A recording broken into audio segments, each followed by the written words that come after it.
Chapter 1770. What did it mean to capture a person's soul? It probably meant that with just one look, one's heart would be tightly grasped and not let go. It was as though one was possessed by a demon. Like a demon, like a charm, her eyes were like silk. Her fair and translucent makeup looked like it could be broken with a flick of a finger.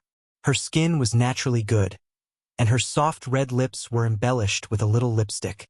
The bright red lipstick didn't appear gaudy, but instead gave a direct visual impact.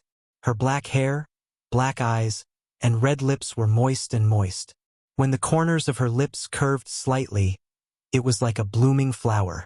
He couldn't wait to kiss it and smell that sweet fragrance. Wuxia's throat tightened slightly. He held his breath deeply and held it. His gaze fell on her body, but he couldn't bear to look away. It was as though he had tasted a mouthful of wine that had been sealed for 100 years. Just one mouthful and his heart felt slightly tipsy. Even his body felt a little hot. But he knew in his heart that this reaction wasn't because he had drunk the wine. The man suddenly stood up and walked in front of her. When Wuxia saw him approaching, his gaze landed on her body without blinking. For a moment, she couldn't help but feel nervous. She was even more nervous than the last time she acted in front of the camera. When she was done with her makeup, she also took a look at herself in the mirror. But when she saw herself in the mirror, other than being stunned, she also felt a little uncomfortable. She had never thought that she would have such a beautiful moment. In the past, she had neglected to dress herself up. Even if she put on makeup, it would be light makeup and a little powder. However, today's makeup was done meticulously. After a full hour, she looked at herself in the mirror and saw how she had changed from a pure and elegant face to such a beautiful and alluring face. Women weren't born works of art. The sculpting in the later stages was especially important. When she saw the man approaching her, her throat felt a little dry. She asked nervously, "How is it? Is it okay?" Wuxia walked in front of her and lowered his head to look at her face. Her hair was all tied up. At this point, her palm-sized little face was completely revealed. However, a few strands of hair naughtily fell by her ear. He suddenly reached out and tucked those strands of hair behind her ear. Because of his careless touch, she shyly lowered her head. Her elf-like ears were actually slightly hot and red. It was obvious that she was shy. This little idiot was always so easily embarrassed. Furthermore, due to the nature of her skin, even the slightest bit of shyness would quickly show itself. Noticing that she was lowering her head, he reached out his finger and lifted her chin with some dissatisfaction. "Raise your head and let me see." Wuxia raised her face shyly, but the corners of her eyes drooped slightly. Her eyelashes, which were like black phoenix feathers, flickered and trembled from time to time. It was obvious that she was too nervous. Oh God! How could she be so nervous? What a disappointment! Wuxia was secretly embarrassed and annoyed. She couldn't help but clench her fists a little tighter. However, she heard his mellow voice say warmly above her head, "Very beautiful." The sudden voice made the air in her brain thin for a few seconds. Her face heated up even more. Really? She looked at him and saw that the amazement in his eyes was undisguised. His heart was moved. It was more than just his heart being moved. Chapter 1771. His body was slightly warm. He really liked how she was dressed up. He opened his mouth again and said with a smile, "You look very beautiful like this." He used an exclamation. Even if it was just a short sentence, it was undoubtedly the highest praise he could give her. When the designers standing behind him heard this, they were also deeply encouraged. To them, when their designs were worn by a beautiful woman, it was the greatest affirmation. To be able to receive Wuxia's approval made them even more elated. To the designers, to be able to receive the approval of this distinguished guest in front of them was the highest praise. However, at this time, they were still sensible and knew how to observe the situation. The two of them looked at each other, understood tacitly, and quietly left. The door was tightly shut. In the huge bedroom, only the two of them were left. Wuxia reached out and hugged her waist. The tailoring of the exquisite design behind her back was extraordinarily good. This gown was especially comfortable on her body. It wasn't tight or loose.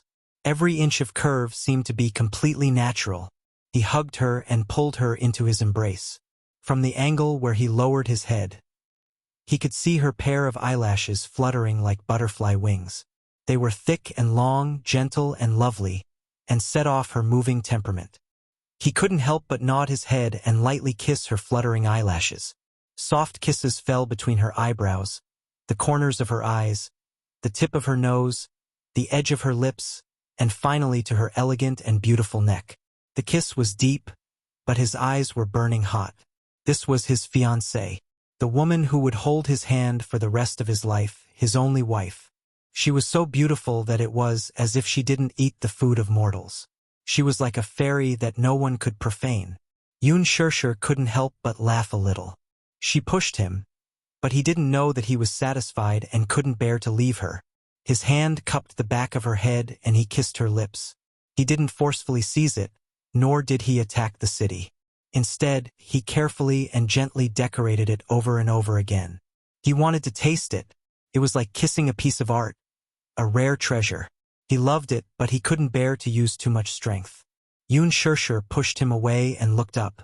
However, when she saw the lipstick on his thin lips, she laughed again. "Your lips are stained with lipstick." Mu Yaja's handsome brows furrowed, and he couldn't help but purse his lips. This time it was even more obvious. Thus, he subconsciously reached out to wipe it off, but she stopped him. "Don't move. I'll clean it for you." She carefully reached out her fingers and used her fingertips to gently wipe the lipstick off his thin lips. Little by little, Mu Yaja remained motionless as he allowed her to wipe him. He thought to himself that this was probably the happiest moment of his life. She had once fantasized that if it was their wedding, he would be like the other grooms, to be nervous, uneasy, excited, and excited. However, right now there was probably no nervousness or uneasiness. It was just that his excitement and excitement were reflected in reality. Strictly speaking, this was not his first engagement. In the past, under Mu Shang's repeated requests, he had to comply with the imperial decree and hold a forced engagement with Mu Wanru. Chapter 1772. At that time, in his heart, the engagement ceremony was not that sacred, and there were not many expectations. It was just a dispensable ceremony. As long as the person was there, it was fine. The engagement ceremony was held in the hotel, and everything was carried out according to the normal procedures. Just before the engagement ceremony, he rushed over from the company's morning meeting. Looking at Mu Wanru's face, he was not touched. Instead, he felt a deep sense of disgust from the bottom of his heart. At that time, the engagement ceremony did not leave a deep impression on him. Among the blessings that were either feigned civility or had ulterior motives, he went through the entire process as if he was putting on a show. He had never thought that there would be a day when he would put so much effort into an engagement ceremony. Yoon Shirshir did not know how much effort he had put into this engagement ceremony. Everything was done by himself. Even this huge bedroom was redecorated according to his ideas by the designers. But now, when he saw his fiancée standing in front of him with a sweet smile, his heart was greatly touched. Mu Yaja curled his lips slightly, but he could not help but smile. He caressed her cheek as if he had not had enough. Yoon Shirshir slapped his hand away coquettishly. "Don't touch. You're going to ruin my makeup." But he said, "You'll look good even if you ruin it." Yoon Shirshir was stunned. She did not expect that he would take the initiative to say such sweet words of love. She laughed and teased him. "I didn't expect that sometimes. Your mouth can be so sweet." Mu Yaja glanced at her and caught the secret smile in her eyes. He reached out and easily caught her hand. Nodding his head again, he covered her mouth with his and whispered, "I never lie. You're good-looking and you're good-looking." "Hey, are you trying to bewitch me?" Yoon Shirshir said coquettishly. "Stop it. Don't try to confuse me with sweet words." "Really?" Mu Yaja emphasized again and again. "My wife. The world's most beautiful woman. The world's most beautiful woman." These 5 words were about to send her to the clouds of happiness. Yoon Shirshir pursed her lips and couldn't stop laughing. As she laughed, She gently poked his chest with her finger. My husband is also the world's most obedient. Sometimes, the words he said made people's hearts feel as sweet as honey. In her heart, his image had always been unsmiling. He was always cold and resolute, but she didn't expect him to have such a gentle side. Obedient? Wuxia repeated this word in his heart and furrowed his brows. Yes. Wuxia laughed deeply. This was the first time someone had used the word obedient to describe him. Listening to his laughter, Yun Shirshir could not help but indulge in it, and her heart collapsed. His voice was extremely low, and when he laughed it was extremely magnetic. It possessed an extraordinary bewitching power, and people couldn't help but be captivated. She didn't have any ability to resist his laughter. Wuxia raised his eyebrows and pinched her nose. Obedient? Are you sure you want to use this word to describe me? Can't I? Either way, it's all up to you. Yun Shirshir suddenly couldn't help but hug him. Her hands folded behind his waist, and her face gently rested on his chest. There was a kind of dreamlike happiness. Chapter 1773. Wuxia gently caressed her silky hair, only to hear her say worriedly, "If you continue to spoil me like this, won't you spoil me?" Would he spoil her until she became even more arrogant, willful, and unruly? However, Wuxia said matter-of-factly, "I should spoil you until you're unruly, like a little princess, willful and arrogant. I'll spoil you more than anyone else." She couldn't help but feel a little surprised. Why? He looked down at her and smiled gently. Because this way you won't be able to leave me. He would spoil her a little more. She would rely on him a little more. He liked her dependence. Even if they were together, he would never tire of it. If Lu Jinyu were present at this moment and saw this scene, he would definitely sigh like an old man. This is the sour smell of love. What a torment for single people. At the same time, he would also silently complain that Boss was such a cold-hearted man. Who would have thought that he couldn't escape the fate of being a slave to his wife even when he was deeply in love? Yun Shirshir didn't know whether to laugh or cry. Slave to his wife. His wife came first. She was also happy. Wuxia glanced out of the corner of his eye and saw a pair of red high heels quietly placed on the low table. He suddenly picked her up and carried her to the sofa. Then, he knelt on one knee in front of her and picked up one of her high heels with one hand. His other hand, under her skirt, easily grabbed one of her fair and tender feet. His touch made her involuntarily shrink back shyly. However, he didn't allow her to retreat and held her foot firmly in his hand. Her feet were really not big. They were only about size 35 to 36.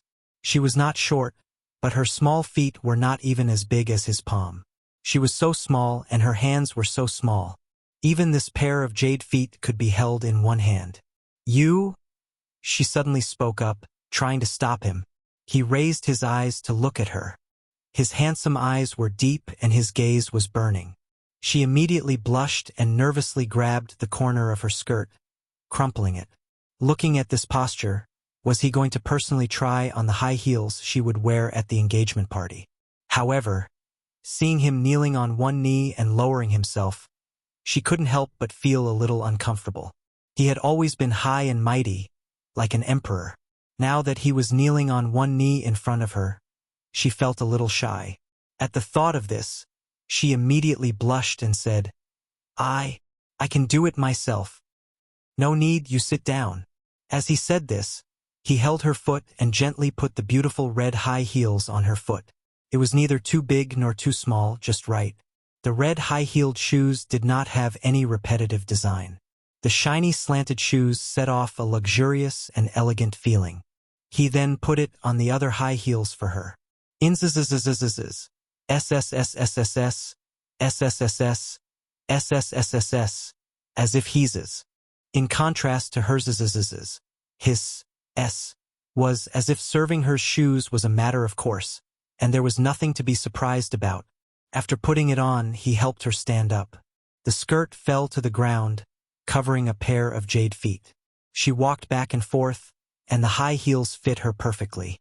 Chapter 1774. Just as he was about to walk toward her, there was a knock on the door. Yun Shirshir looked over curiously, thinking that it was the designer outside. In the end, the door was opened from the outside before she could let him in. Xiang Yu's chattering voice reached their ears. Shirshir, are you there? I heard from them that you're in this room. Hearing this, Yun Shirshir's brows furrowed tightly. She knew who had come. Xiang Yu, Yun Qingmiao, and Yun Shirshir arrived at the castle in a car right after they got off the plane. After the butler settled the three of them down, Yun Qingmiao and Yun Qinli went into a frenzy. They were still guessing where Yun Shirshir and Mu Yaja's wedding would be held. They thought that Yun Shirshir's wedding would be held in a romantic place like Bali, Sanya, or the Sea of Love. After they got off the plane, they thought that the hotel was arranged for them. However, when they heard that the destination was a private island, they did not get it until they got off the plane and were sent to the castle. The sisters were utterly shocked. A castle? A castle built on a private island. They stood at the castle's entrance and looked up at the majestic, palace-like retro castle. From afar, it was noble and gorgeous, filled with the classical style of medieval European royalty. At first, they were still in disbelief and convulsion. It was only when the butler welcomed them in that they dared to believe what was happening before their eyes. Oh God! How rich is Yun Shirshir's fiancé? To be able to own his own castle on a private island, he must be worth at least hundreds of millions of yuan. They heard that there were exclusive helicopters and luxury yachts on the island. How could they not be shocked when these luxuries, which they had only seen on the news, appeared before their eyes in real life? Does all of this belong to Mu Yaja? In that case, all of this will belong to Yun Shirshir in the future, too. Oh God! Oh God! For a moment, too many exclamations came to their minds. Yun Qingmiao and Yun Qinli toured the castle excitedly, as if they were looking at a work of art. They could not hide the surprise on their faces. There was no need to mention how envious the sisters were of Yun Shirshir. Which girl didn't dream of having a castle of their own? However, all of this could only be imagined. Who would have thought that Yun Shirshir would have everything so real? Yun Qingmiao, in particular, was so jealous that her eyes were red. She wanted it too. She wanted a private jet, a private castle, a yacht, and a beach. She wanted everything she could see. Vanity was like a germ, quickly spreading and occupying one's heart. When they opened the door and saw Yun Shirshir in a luxurious and elegant gown, the three of them were stunned.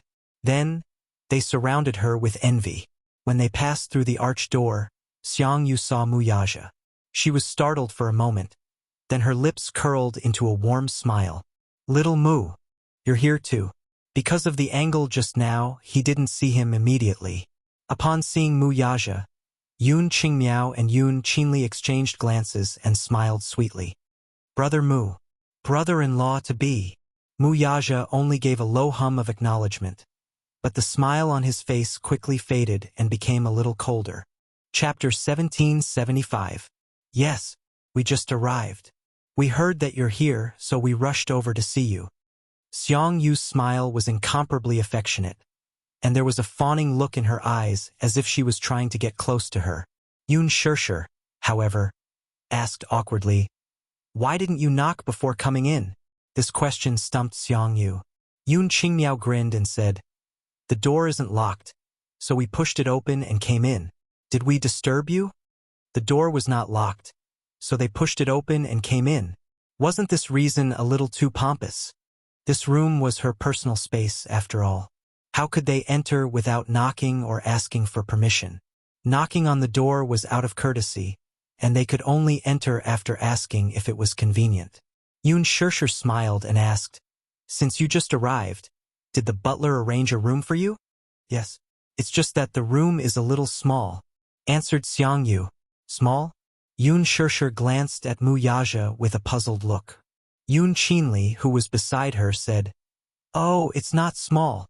It's just that it's a little cramped for 3 people." Mu Yaja said, "The butler may have been negligent. I'll arrange another room for you right away." Xiang Yu, however, said politely, "Hey, it's fine. Don't be so busy. Let Andy take a look at you." As she spoke, she walked toward Yun Shirshir, held her shoulders and sized her up. "Oh my, this dress is so pretty. The material is so good. You must have spent a lot on it, right?" Yun Qingmiao and Yun Qinli came over as well, looking at her dress with envy and yearning in their eyes. "Sister Shirshir, is this the dress you wore for your engagement? So beautiful. The red dress is so festive. More importantly, this dress looks especially elegant on Shirshir. Shirshir, you're so beautiful, just like a princess." Yun Qingmiao continued to bewitch her, too, so much so that Yun Shirshir could not get used to their competing praises for a while. What's going on? Why was he suddenly so enthusiastic towards her? Yun Shirshir was confused for a moment and looked at them in a daze. Seeing her in a daze, Xiang Yu covered her mouth and laughed. "Look, Shirshir is shy." Yun Qingmiao immediately retorted, "Shirshir, you're a bride-to-be. How can you be shy? But look, Qinli, Shirshir and Brother Mu look so good together." Yun Qinli smiled and said, "What, Brother Mu? Sister, you should change the way you address him. You should call him future brother-in-law." Yun Shirshir was a little overwhelmed. What was going on? 2 days ago, they were still saying a few words of jealousy to her from time to time. Why did their attitude change completely today? Yun Qingmiao, who was secretly sizing up Mu Yaja, could not help blushing. The man in front of her was dressed in a well-tailored suit. His black hair was styled with mousse, which made him look even more dashing and handsome. His deep-set eyes were as mesmerizing as the stars, dark and endless. However, when he swept a glance over, his arrogant and cold gaze made her heart skip a beat. No woman would be able to resist his charm if they stood before him. Chapter 1776. He could not help but frown. With just a glance, he knew what she was shy about. Yun Shirshir also noticed her sister's gaze on Mu Yaja. Her brows knitted together in slight displeasure. Xiang Yu was still enthusiastically talking about something, but at the same time, her tone was secretly trying to find out more information. "Shirshir, I still don't know what Xiao Mu's job is." As she spoke, she suddenly pulled her to the side by the arm and asked enviously, "Is Xiao Mu's family especially rich? I was shocked when I saw that he had a private jet and a castle yacht. At first, I thought that he was just an ordinary white-collar worker.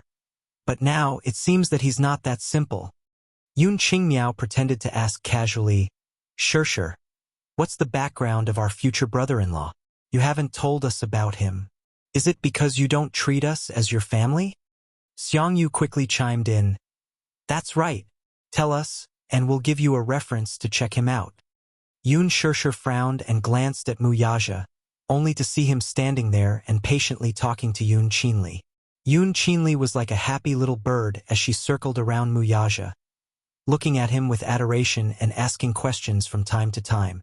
Yun Shirshir retracted her gaze and replied slowly, "Him? He's an employee of the Mu Group." This was what Mu Yaja had said to her classmates during their class reunions. A CEO was also a type of employee, so she was just being more reserved in her words. Mu Group?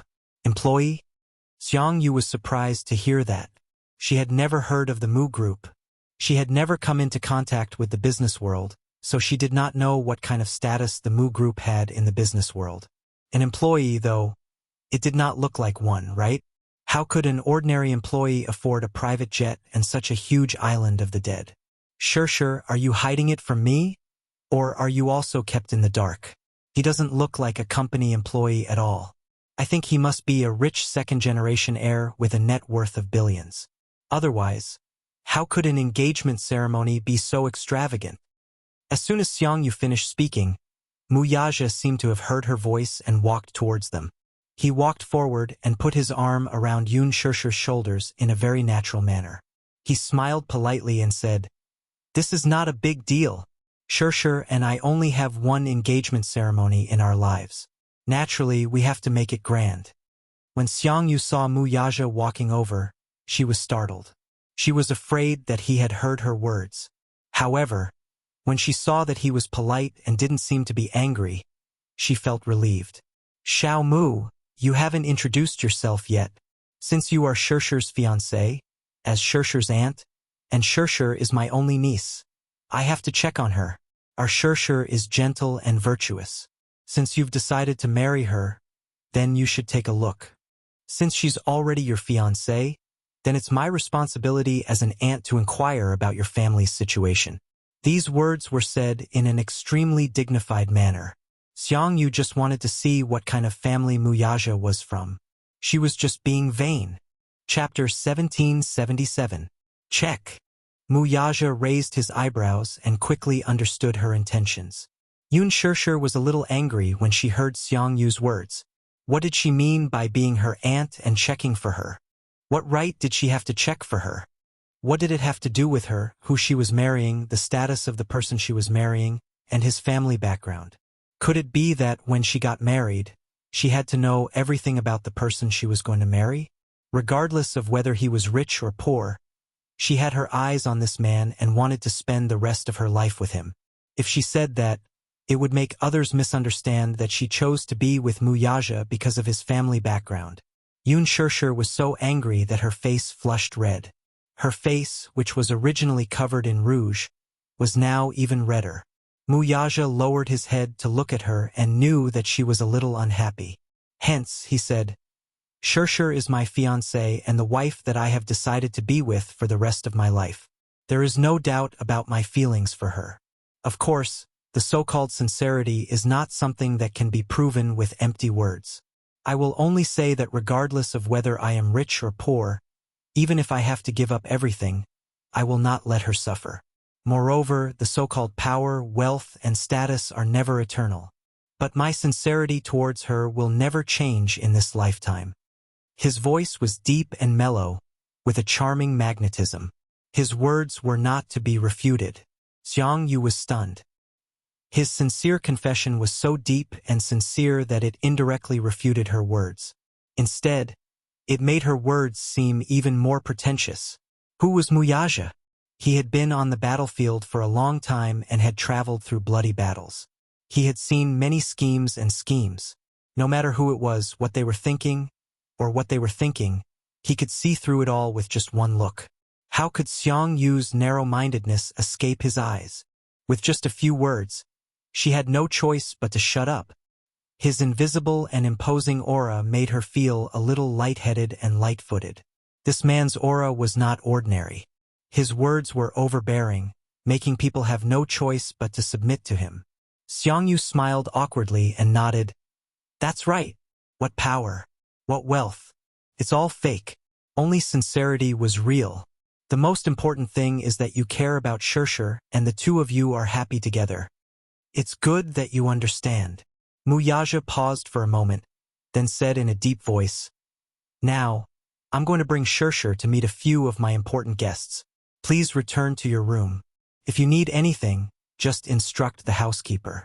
Don't go out and walk around as much as possible. Be careful not to get lost. With that, he hugged Shirshir and left the room without looking back. Xiang Yu was momentarily stunned by his domineering declaration. She stood rooted to the ground, unable to recover her senses for a long time. Yun Qingmiao, who was behind her, was more observant. She could vaguely detect a hint of mockery in Muyaja's words. Her face turned pale as she tugged at her mother's clothes. Mom, what you said just now was too straightforward. People will think that we haven't seen the world. Humph, this brat clearly doesn't put me, his aunt, in his eyes. After Xiang Yu came back to her senses, she was clearly very angry. Chapter 1778. She should be thankful that she was Yun Shirshir's aunt. Even if she were to spend her entire life like this, it would be impossible for her to stand before Muyaja and let him take a look at her. Having said that, Xiang Yu couldn't say anything else. The three of them could only return to their room resentfully. However, just as Muyaja had expected, they really got lost in the huge castle. Helpless, they could only ask the butler to bring them back to their room awkwardly.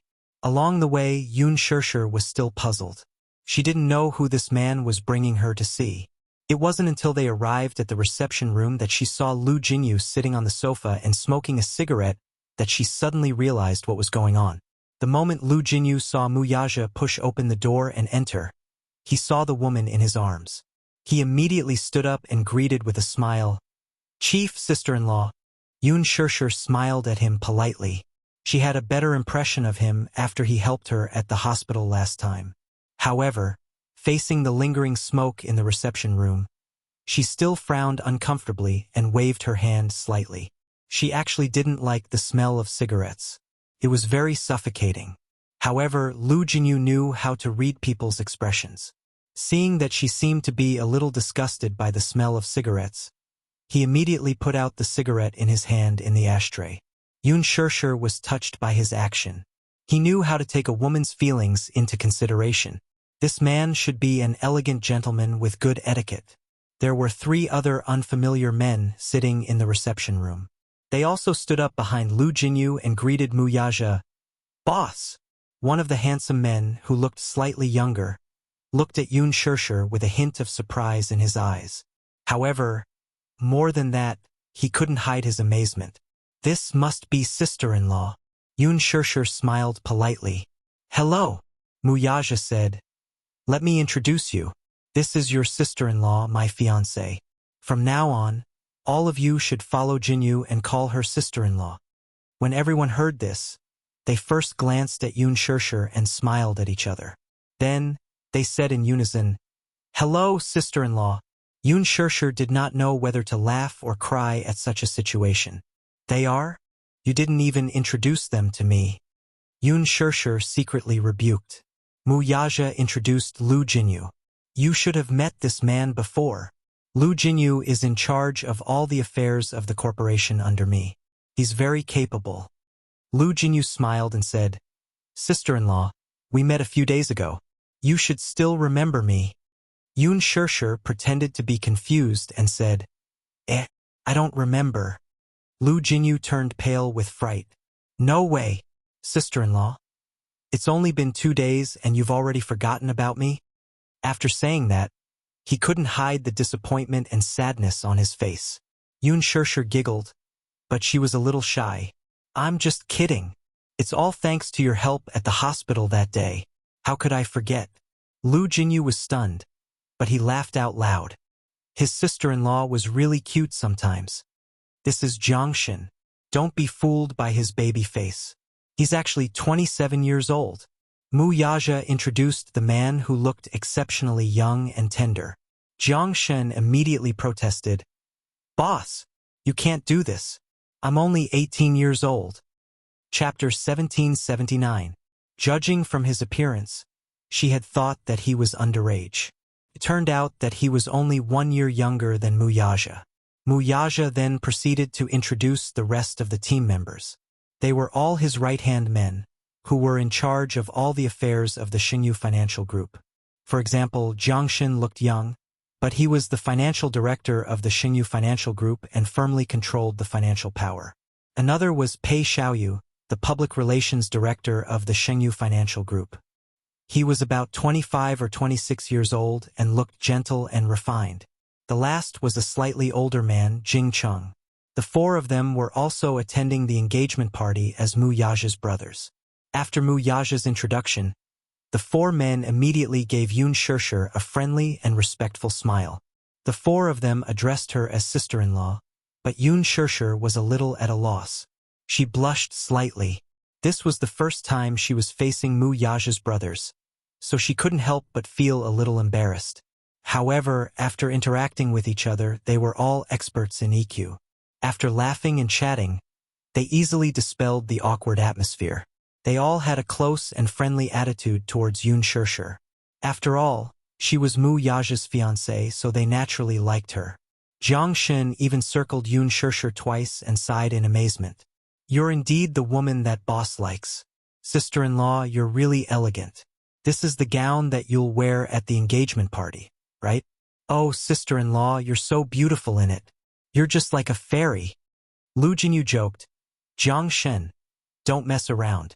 Boss is still standing here. Don't be fooled by boss's usual behavior. He's actually a big vinegar jar. If you get too close to him, he'll be jealous." Jiangshan was slightly surprised. Then, he immediately kept a distance from Yun Shirshir. "Boss, don't misunderstand. I don't have any feelings for sister-in-law." Lu Jinyu said, "Jiangshan, you didn't see that last time. I just helped sister-in-law up. His gaze almost killed me on the spot. If looks could kill, I would have died a long time ago. When everyone heard this, they burst into laughter again. The atmosphere in the reception room quickly livened up. It seems that after getting married, boss must be a slave to his wife. He'll listen to his wife. I'm afraid that we won't have any status in the future. Lu Jinyu sighed and shook his head as he said this. Mu Yaja shot him a look, and he immediately shut his mouth, not daring to say another word. Jiang Shun, who was standing at the side, said coolly, Jinyu, be careful with your words and actions. You'd better be careful with your words. Boss is very vengeful. If you offend him, you might lose your year-end bonus this year. Lu Jinyu immediately said pitifully, No, boss, you'd better not to be a problem, boss. I'm still hoping to earn some money and find a wife in the future. You have a wife, but the rest of us are still single. You mustn't make things difficult for us. Everyone burst into laughter again. Yun Shishir realized that when he was with them, Mu Yaja's face was not as cold as usual. Instead, he had a warm smile on his face. He did not feel much disgust when he saw his brothers making fun of him. In the Mu group, he had always been a man of his word. He gave people a feeling that he was very unapproachable. Chapter 1780. As his left and right arms, the four of them were all young and capable. Mu Yaja had taken a fancy to their character and talent, so he recruited them. From the establishment of the Shengyu Financial Group until now, the five of them had gone through storms together.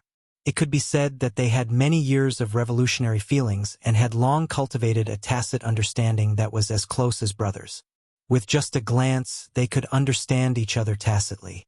Lu Jinyu suddenly asked, Boss, didn't the two young masters come? Mu Yaja looked at her. Yun Shishir immediately explained, They got off the plane and are a little tired, so they're resting in their room for a while. You'll see them tomorrow. The children are still young. After such a long journey, they must be tired. They should rest, Jiang Shun said. As he spoke, he suddenly presented a treasure. Sister-in-law, I've specially prepared a mysterious gift for you at this engagement banquet. Yun Shishir was a little curious. What gift? You'll be able to see it tomorrow. Wait and see. You'll definitely like it. Jiang Shun was smug and obviously very confident. Lu Jinyu mercilessly undermined him. If sister-in-law doesn't like it, you'll be embarrassed. It's better than you. You came empty-handed. How can you have the nerve to criticize me? What do you mean I came empty-handed? I've prepared a big red packet for sister-in-law this time. Jiang Shun ruthlessly disdained. How tacky. Lu Jinyu instantly felt hurt and looked at Yun Shishir pitifully. Yun Shishir saved the situation. I don't think it's tacky. It's a big red packet. How big is it? See, sister-in-law likes it. As he spoke, Lu Jinyu smiled mysteriously and winked at Yun Shishir. It's a very big red packet. You'll know when you count it. Yun Shishir smiled and did not take his words to heart. Still, it was true that she was shocked by Lu Jinyu's handiwork afterward. She thought that the so-called big red packet would be at most 6 figures, which was already impressive. And the result? Lu Jinyu, on the other hand, had prepared a total of 7 figures in red packets. Most of them were treasured currencies from various countries. There were several large gift boxes. Yun Shishir counted them so many that her hands were about to cramp. Yun Shishir didn't know whether to laugh or cry. Was this guy going to give her all his savings in a red packet? Of course, this was all in the future. After returning to her room from the reception room, Yun Shishir had dinner and decided to rest early. Tomorrow was the engagement party. She was nervous and slightly excited. She suddenly thought of something. She turned on the desk lamp and dialed Gong Jie's number. However, the number she dialed was not within the service area. Her heart suddenly felt a little gloomy. An indescribable desolation appeared on his face. Did he turn off his phone? Or was he purposely avoiding her? Was he still unwilling to attend her engagement party? When he thought of this, what followed was a huge disappointment. Perhaps she shouldn't have forced him to be there. It might not be a bad thing if he didn't come. After all, Gong Jie's hatred for the Mu family was already in his bones and blood. It was difficult to get rid of it. He did not strongly oppose her marriage to Mu Yaja, which was already the greatest satisfaction he could give her. Chapter 1781. The next morning, the stylist brought the perfectly ironed gown into the bedroom early in the morning, along with many bags of makeup. After washing up, it was time for more than an hour to put on makeup. The engagement party was divided into two parts. One was the engagement ceremony, and the other was a bonfire banquet. Thus, the stylist prepared two sets of gowns for her. The venue's makeup was done. The azure sea and the clear blue sky reflected each other. From afar, they formed a line. Above the clouds, a rainbow was faintly discernible. At a glance, it was as beautiful as a rainbow bridge. Seagulls hovered close to the sea's surface. A gentle breeze blew, and on the white beach was a fresh arch made of roses. These roses were picked when they were at their brightest. They were made into bouquets and flown in overnight. In the early morning, the servants put them on the arch door. The fresh and tender petals were still stained with transparent dewdrops. In front of the arch, there was a carpet of fresh flowers. Red, yellow, and purple were all blooming together. More than 100 seats were set up in the venue. In the center of the venue, 5 long buffet tables were set up. The kitchen had already started cooking desserts. In order to satisfy the needs of different guests, the flavors and ingredients were the freshest and most diverse. A fleet of BMWs was parked at the castle's entrance. Of course, the so-called fleet of BMWs did not refer to BMW cars. Instead, it was a fleet of snow-white horses. Just like in a fairy tale, everything was unbelievably beautiful. The guests who had arrived the day before were already awake. Some ran to the beach to enjoy the morning sea breeze after breakfast. Some were curious and wanted to see the venue's setting, but they were politely asked to leave by the venue's security personnel.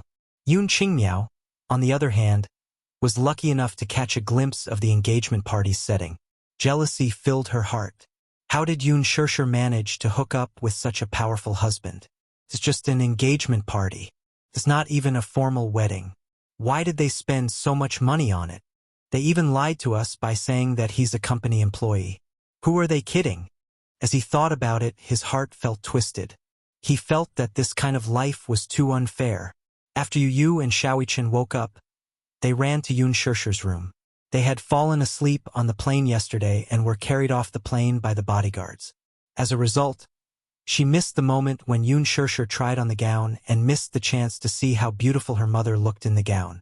Therefore, she hurried over early in the morning to inquire about it out of curiosity.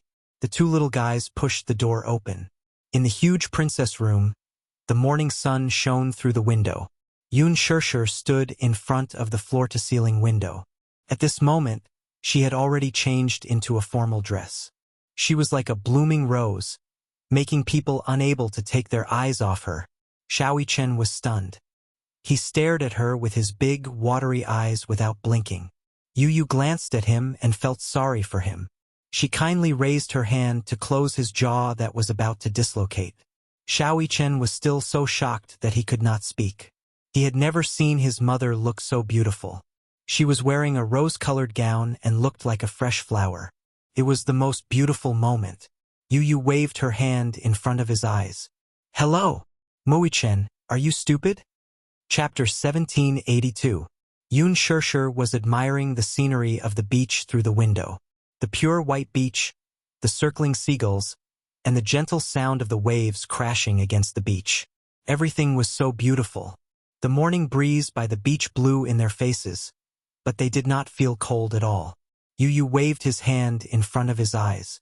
"Hey, Muichen, are you dumb?" Xiaoyichen slapped away Yu's hand that was blocking his view.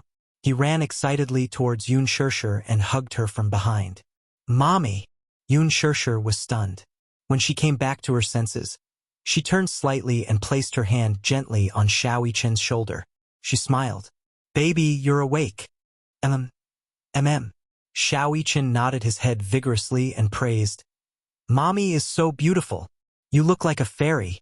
In the future, Mommy will wear such a beautiful dress every day. Okay?" Yoon Shirshir was amused by his innocent words. She raised her eyebrows and squatted down slightly so that she was at his eye level.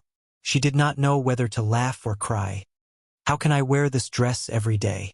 Yu walked over and said helplessly. This guy was stunned when he stood at the door just now. But mommy, you look really good in this dress.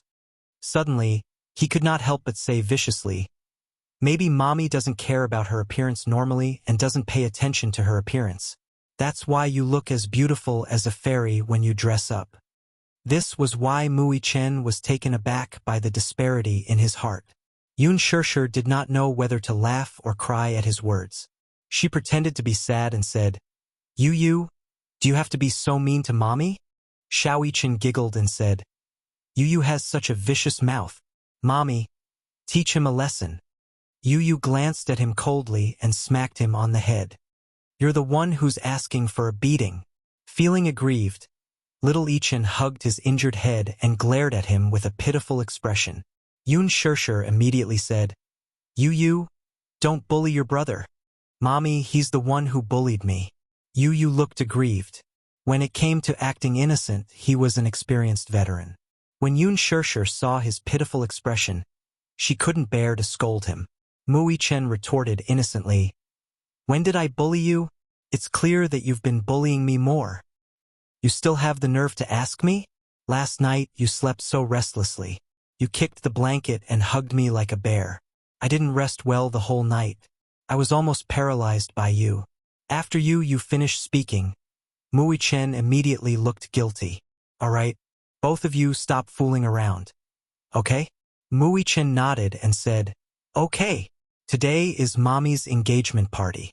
Xiao Chen, you have to be good. Yu ignored him and walked in front of Yoon Shirshir. Yoon Shirshir was squatting down so that they were at eye level. Mommy? Yu gazed longingly at his mother's face, which was as beautiful as a flower. His eyes lingered on every inch of her face until they finally landed on her slightly slanted shoulder strap. He raised a brow, but with a gentle smile, he reached out his little hand and carefully adjusted the strap for her.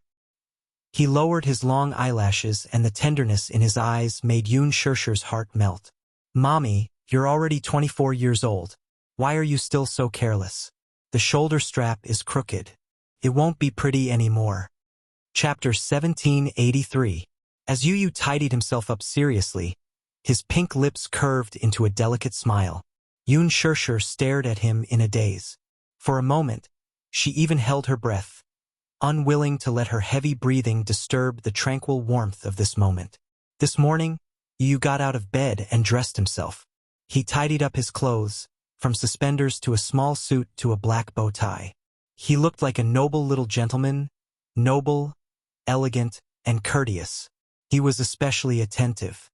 He even pinned a particularly beautiful crystal brooch in the pocket of his suit. It was obvious that he attached great importance to this special day. Yu was very particular about his appearance. He usually paid attention to his clothes, but today he dressed himself up to look especially handsome. As she looked at him, it was as if she could imagine that in 10 years, this little guy would definitely be like his father, a handsome and elegant young master. As he lowered his eyes, his long and thick eyelashes cast a deep shadow on his eyelids, making his gaze deep and charming. How time flies! As Yu smiled, he looked up at her with a pair of clear eyes. In the blink of an eye, my mommy is actually married. Yoon Shirshir didn't know whether to laugh or cry at his old-fashioned tone. She deliberately teased him. Yu, why are you so old at such a young age? When you speak, you're as mature as a little old man. Those who don't know better would think that you're marrying off a daughter. It's not certain whether I'll have a daughter in the future, but I only have one mommy. I definitely can't bear to marry her off. For as long as he could remember, he and his mommy depended on each other. He originally thought that this kind of life would last for a long time. He even imagined that, in the future, he and his mommy would depend on each other for survival until the end. He admitted that he was a mommy's boy. After all, in his life, Yoon Shirshir occupied the most important position. From the time he learned how to walk, eat, go to school by himself, and take care of himself, He worked hard for everything because he wanted his mommy to live the happiest life. At that time, he thought that since he didn't have a daddy and his mommy was so lonely, he must accompany her to the end. He was the only man in mommy's life. Therefore, he saw loving her and taking care of her as his most important mission, and it was his duty to do so. He did not feel that this was a burden. Instead, he enjoyed this responsibility and mission. However, on this day, his mission had probably been handed over to Wuxia like a baton being handed over. He felt happy and blissful, but he was also reluctant to part with her. He was happy because mommy finally had her own happiness. In the future, she would no longer be alone and would no longer be lonely. He was reluctant because after handing over this mission, he felt an indescribable sense of emptiness in his heart. His feelings for Yun Shirshir were complicated and uneasy, generous and selfish. Yun Shirshir saw that there were some complicated emotions in his expression. He seemed lonely, happy, and worried. For a moment, she couldn't figure out what this child was thinking in his heart at that moment. She smiled softly and gently placed her hand on the back of his hand. Yu suddenly turned his hand over to hold hers. Chapter 1784. Yu smiled and said, "Mommy, you love Daddy. But what I want to tell you now is that even though you'll grow old and I'll grow up, my heart will always be with you. Right now, I'm handing you over to Daddy because I believe that he'll be able to give you happiness and take on the responsibilities of a husband. But if he bullies you, feel free to tell me. If he lets you down, I won't hesitate to take you back from Daddy even if I have to give it my all. Do you understand?" For some reason, Yun Shirshir felt an inexplicable bitterness in her heart when he said those words with such deep emotion. How could her Yu be so sensible? For a 7-year-old child to say such words, it was not something that should be said at his age. Yun Shirshir pulled him into her embrace and smiled. "All right, Yu, Mommy will definitely be happy." Xiao Chen suddenly stood aside and felt touched for a moment. Perhaps he could not fully understand Yu's current state of mind. If it was in the past, he would definitely think that it was just an engagement. After the wedding, the 4 of them would become a family and truly be together. This should be something to be happy about, shouldn't it? But now, he did not think so anymore. After spending so much time together, he truly understood the close bond between Yu and Mommy. It was a bond that was thicker than blood. These 7 years were neither long nor short, but they had experienced countless emotions and drifted through wind and rain. It was precisely because of this bond that Yu was worried that Mommy would not be happy. That was why he felt uneasy. Just like those fathers who married off their daughters, the atmosphere at the wedding was clearly so happy. But when they handed their daughters' hands to the young man, they felt reluctant, uneasy, nervous, relieved, worried, touched. All kinds of feelings, all kinds of feelings, all kinds of feelings, all kinds of feelings. As if they were telepathic. Xiao Chen could even vaguely feel Yu's reluctance. He could empathize with him. Yu said seriously, "Mommy, you must be happy. Otherwise, he would definitely regret his decision." He regretted handing her over to his father. Yun Shirshir gently caressed his palm-sized handsome face and nodded with a smile. However, her eyes were faintly moist. She tried her best to hold back the sourness in her heart. At 11:30 a.m., the guests entered the venue one after another. Everyone entered the venue and sat in their seats, chatting and laughing. Today was a good day.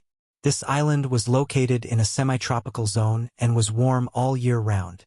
Bathing in the fresh sea breeze and feeling the embrace of the blue sky and the sea, one could not help but feel carefree. At the main venue of the wedding, many children of the VIPs were smiling and taking photos in front of the arch decorated with flowers. Most children liked beautiful things.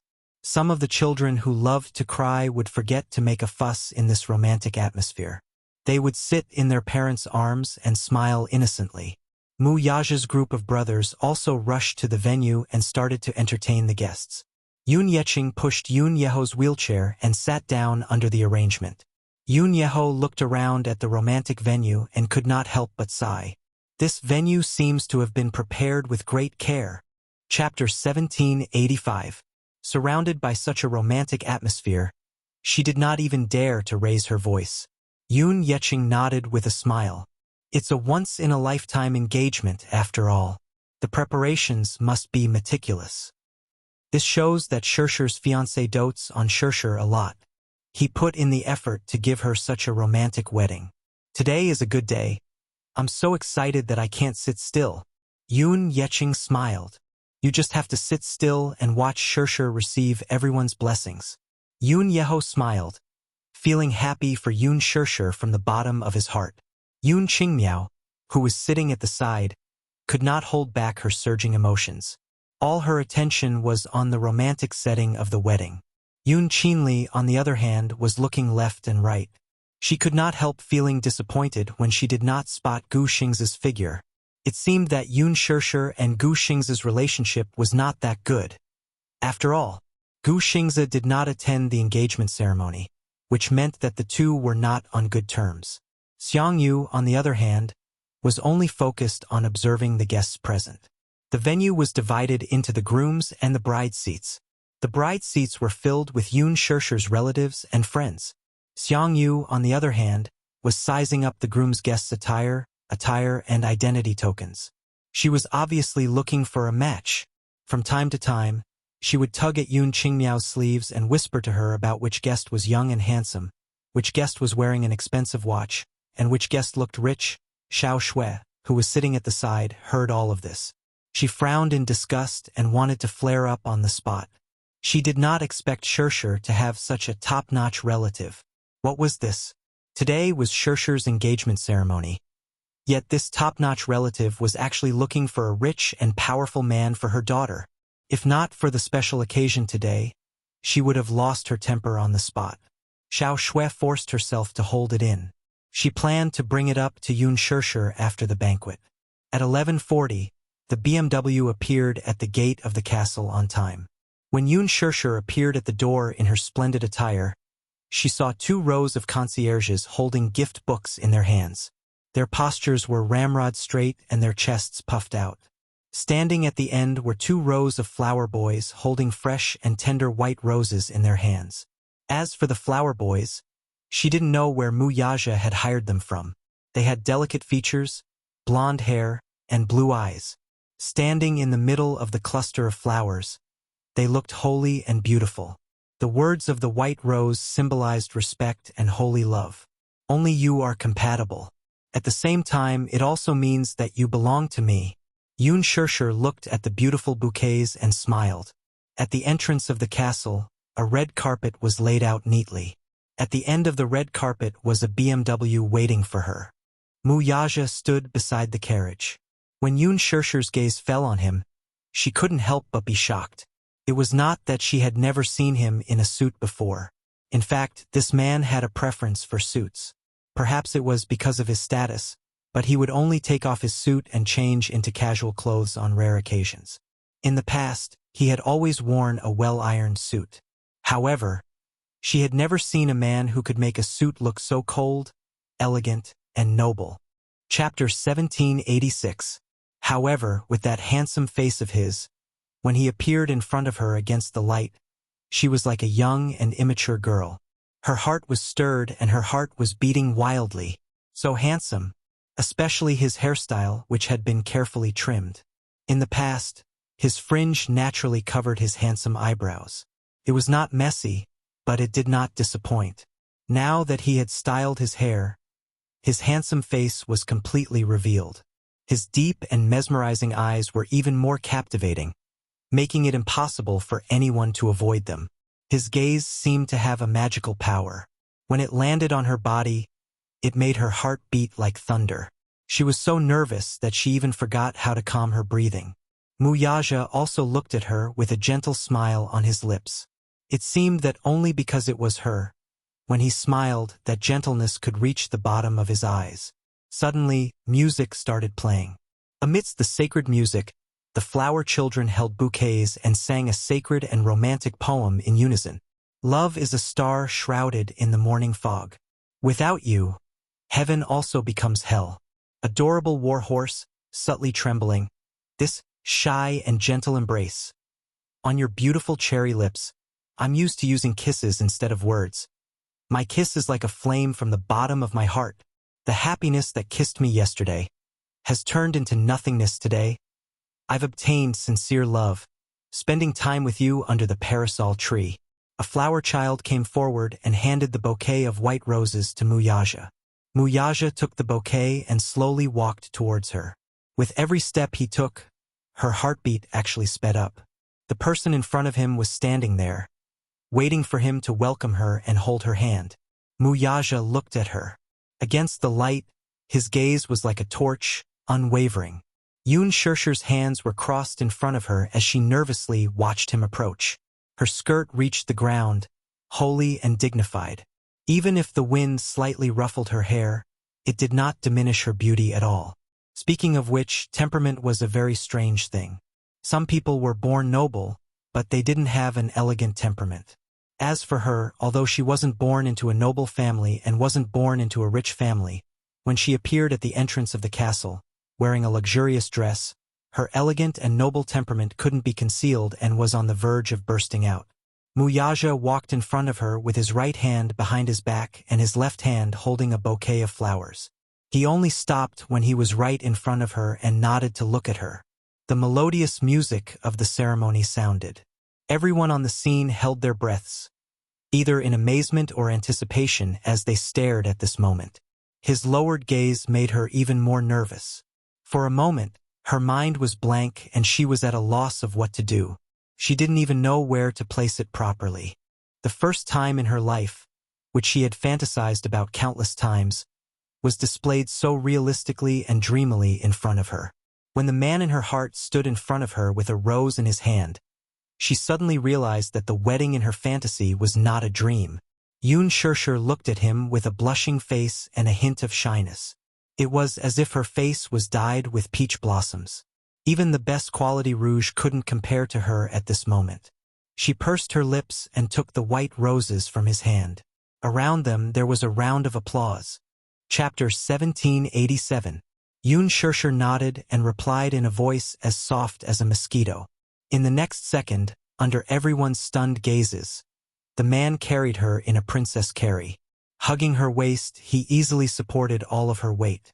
Wuxia gently lowered his head and gracefully kissed her lips, pressing them tightly against her red lips. At this moment, his low and hoarse voice undoubtedly revealed that he was equally happy. "You're so beautiful today." Hearing this, Yun Shirshir's heart was filled with sweetness and shyness at the same time. Her face became even hotter. No matter how many praises she received, it would not be able to compare to this sentence from him. The highest praise in love was probably this sentence of love from him at this moment. He rarely said such words of love. This man had always been reserved and deep, but when he said it, it made her heart beat faster. Yun Shirshir held the fresh flowers tightly and looked up, only to meet his deep eyes. There was a slight burning heat in them, and he did not hide his deep love for her, who was beautiful today. Wuxia gently carried her and walked towards the carriage. Even though he was carrying her, his body was as light as a swallow and his steps were light. After getting into the carriage, the concierge walked over and closed the door. The attendant then drove the carriage to the venue of the engagement banquet. Yu and Xiao Chen watched the carriage leave. They looked at each other and smiled, then got into the same carriage and immediately caught up. Sitting in the carriage, Yun Shirshir was surprised to find that along the way, both sides of the road were covered with roses. As the carriage moved, the petals scattered on the ground. When the wind blew, the petals flew and danced in the air. It was as if they were in a fairy tale. "It's so beautiful." Yun Shirshir was so touched that she couldn't help but mumble. Today he really gave her a big surprise and touched her. She never thought that this man, who was used to being cold and arrogant, would spend so much effort on the engagement banquet. Even the smallest details were not overlooked. Putting aside the huge amount of money he had spent, just the fact that he was able to bring out all the romantic scenes that she had imagined in front of her was enough to make her feel that it was extremely valuable. She was a person who was easily satisfied. She believed that weddings generally went according to the procedure. The most important thing was to be with the person she loved. Nothing else mattered, but he used his actions to tell her that if he loved her, he would spare no effort to fulfill all her dreams. At the same time, he was grateful for his luck. Being able to meet him and stay together with him had truly exhausted all of her luck. The smile on her face fell into his eyes, and he quickly smiled as well. Laughter was contagious between people who were close to each other. She suddenly looked up and said, "Mu Yaja, am I dreaming? Why do you say that?" "Because it's hard to believe that you've done so much for me. I didn't dare to think that my engagement party would be so romantic, so I was afraid that this was a dream. When I woke up, it would be over and there would be nothing left." Everything that entered his eyes was something that he had only seen in his dreams. Yun Shirshir's worry made him even more amused. He reached out and brushed away the petals that had fallen on her head. He then gently scratched the bridge of her nose. This action seemed to be something that he often did to her. It became the most intimate action between the two of them. He whispered in her ear, "Little fool, this isn't a dream. Everything is real, including me." Chapter 1788. But really, she was really nervous about what she had just seen and what he had just said. Apart from being nervous, she was also looking forward to the upcoming engagement banquet. He looked at her and saw her exposed neck and shoulders. They were fair and delicate, like the graceful curve of a swan. Following the curve, he could see her beautiful fullness. Sexy and charming. Seducing his gaze, he became more and more eager to explore. However, he restrained himself and warned himself that now was not the time to do whatever he wanted. Usually at this time, his ambition would be revealed. He desperately hoped that after the engagement banquet, their wedding would proceed as soon as possible. He was already anxious to keep her as his own. How could he let others think about and covet her when she was so beautiful? "What's the venue like? I'm really curious about how you decorated it," she asked with some anticipation, but he still pretended to be mysterious and blinked his eyes. "You'll know when we reach the venue. You just have to wait quietly for the engagement banquet that I've prepared for you." Yun Shirshir's lips suddenly curved slightly. His answer made her look forward to it even more, and her heart felt even sweeter. The carriages moved forward and soon arrived at the venue. However, just as she was about to get off the carriage, as if he could not bear for her toes to touch the ground, he carried her out of the carriage again in front of everyone's eyes. Yun Shirshir hit his shoulder lightly but not hard. In her eyes, there was a hint of shyness. "Put me down. You're making a joke out of yourself. Who dares to laugh at you?" Mu Yaja asked her back. This made her even more embarrassed. However, as he said this, he still put her down. However, just as she steadied herself, the man's strong and warm hand held her hand without hesitation. Yun Shirshir laughed in her heart. Was this man afraid that she would run away? But as she thought of this, her heart was still happy.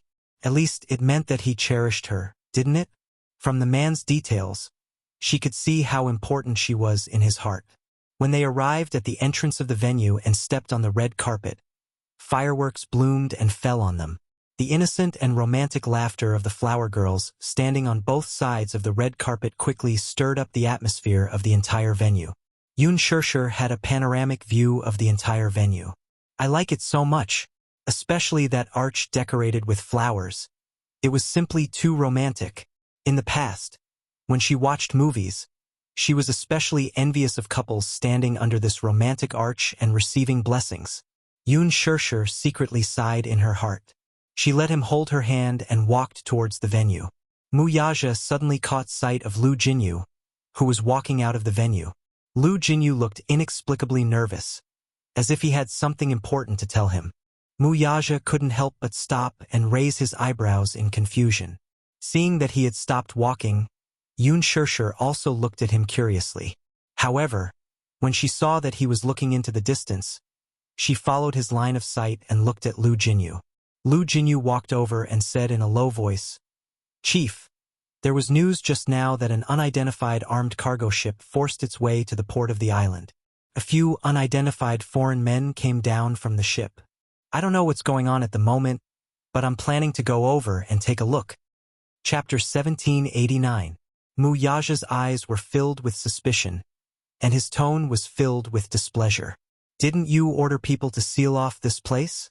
Why are there still people barging in? It's my fault. But I've already sent people to guard this place, and the sea route is tightly sealed. I don't know the origin of this cargo ship.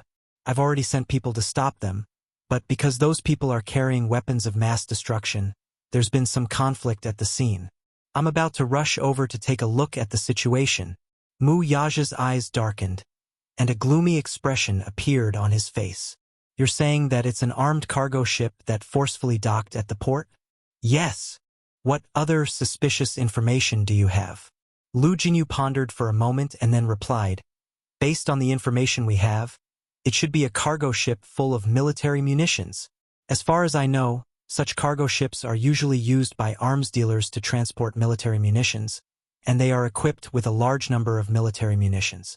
These people are very aggressive, and it seems like they want to barge into the venue. However, I also suspect that they might be pirates who hijacked the cargo ship.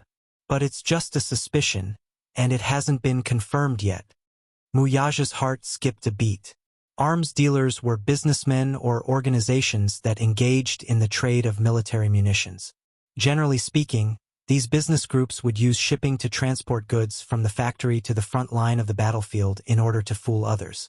Generally speaking, shipping was a more common method of transport. It was safe and carried large quantities. Generally speaking, cargo ships would be equipped with a large number of well-trained mercenaries. This was a private island.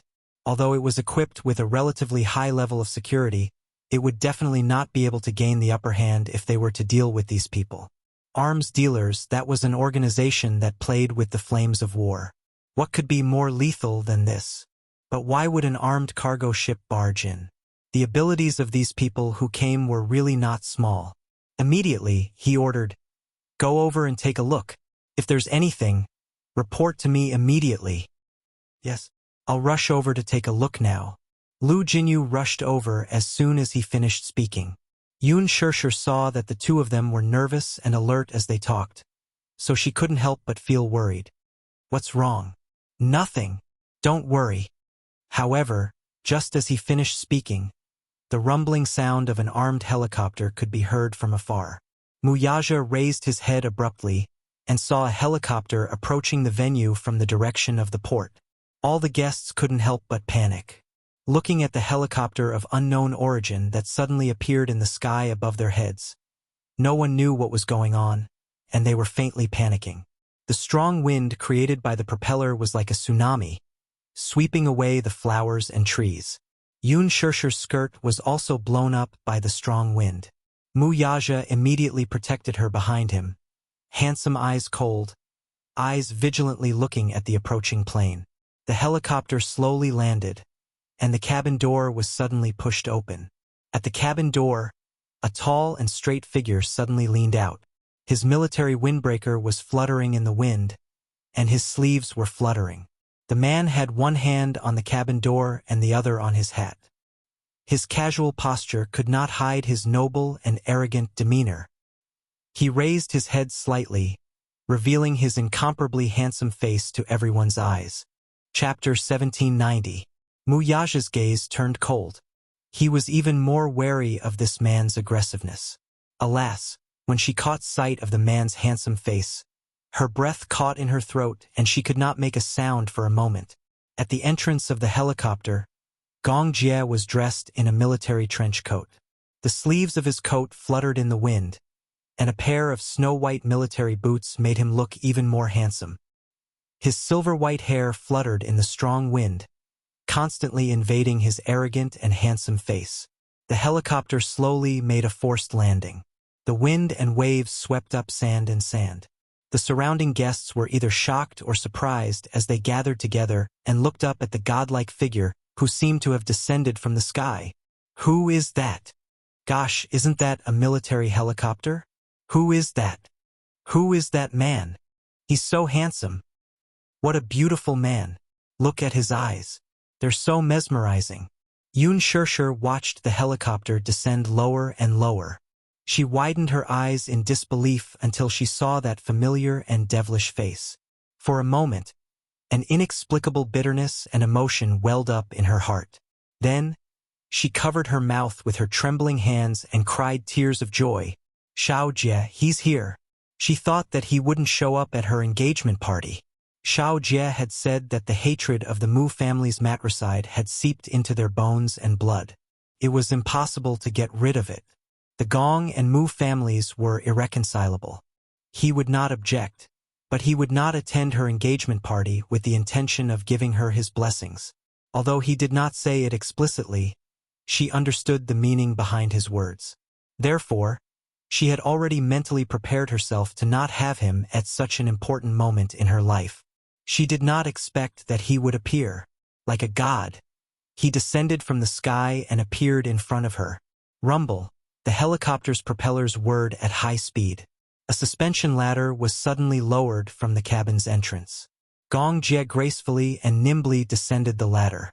When he was 3 meters away from the ground, he abruptly let go of the handrail and landed suavely.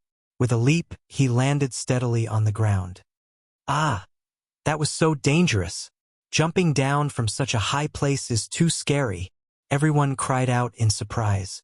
However, when he stood up straight, he took off the white military cap on his head and raised his head. His lips curled into an arrogant and enchanting arc. The aura that accompanied him seemed to be natural and noble.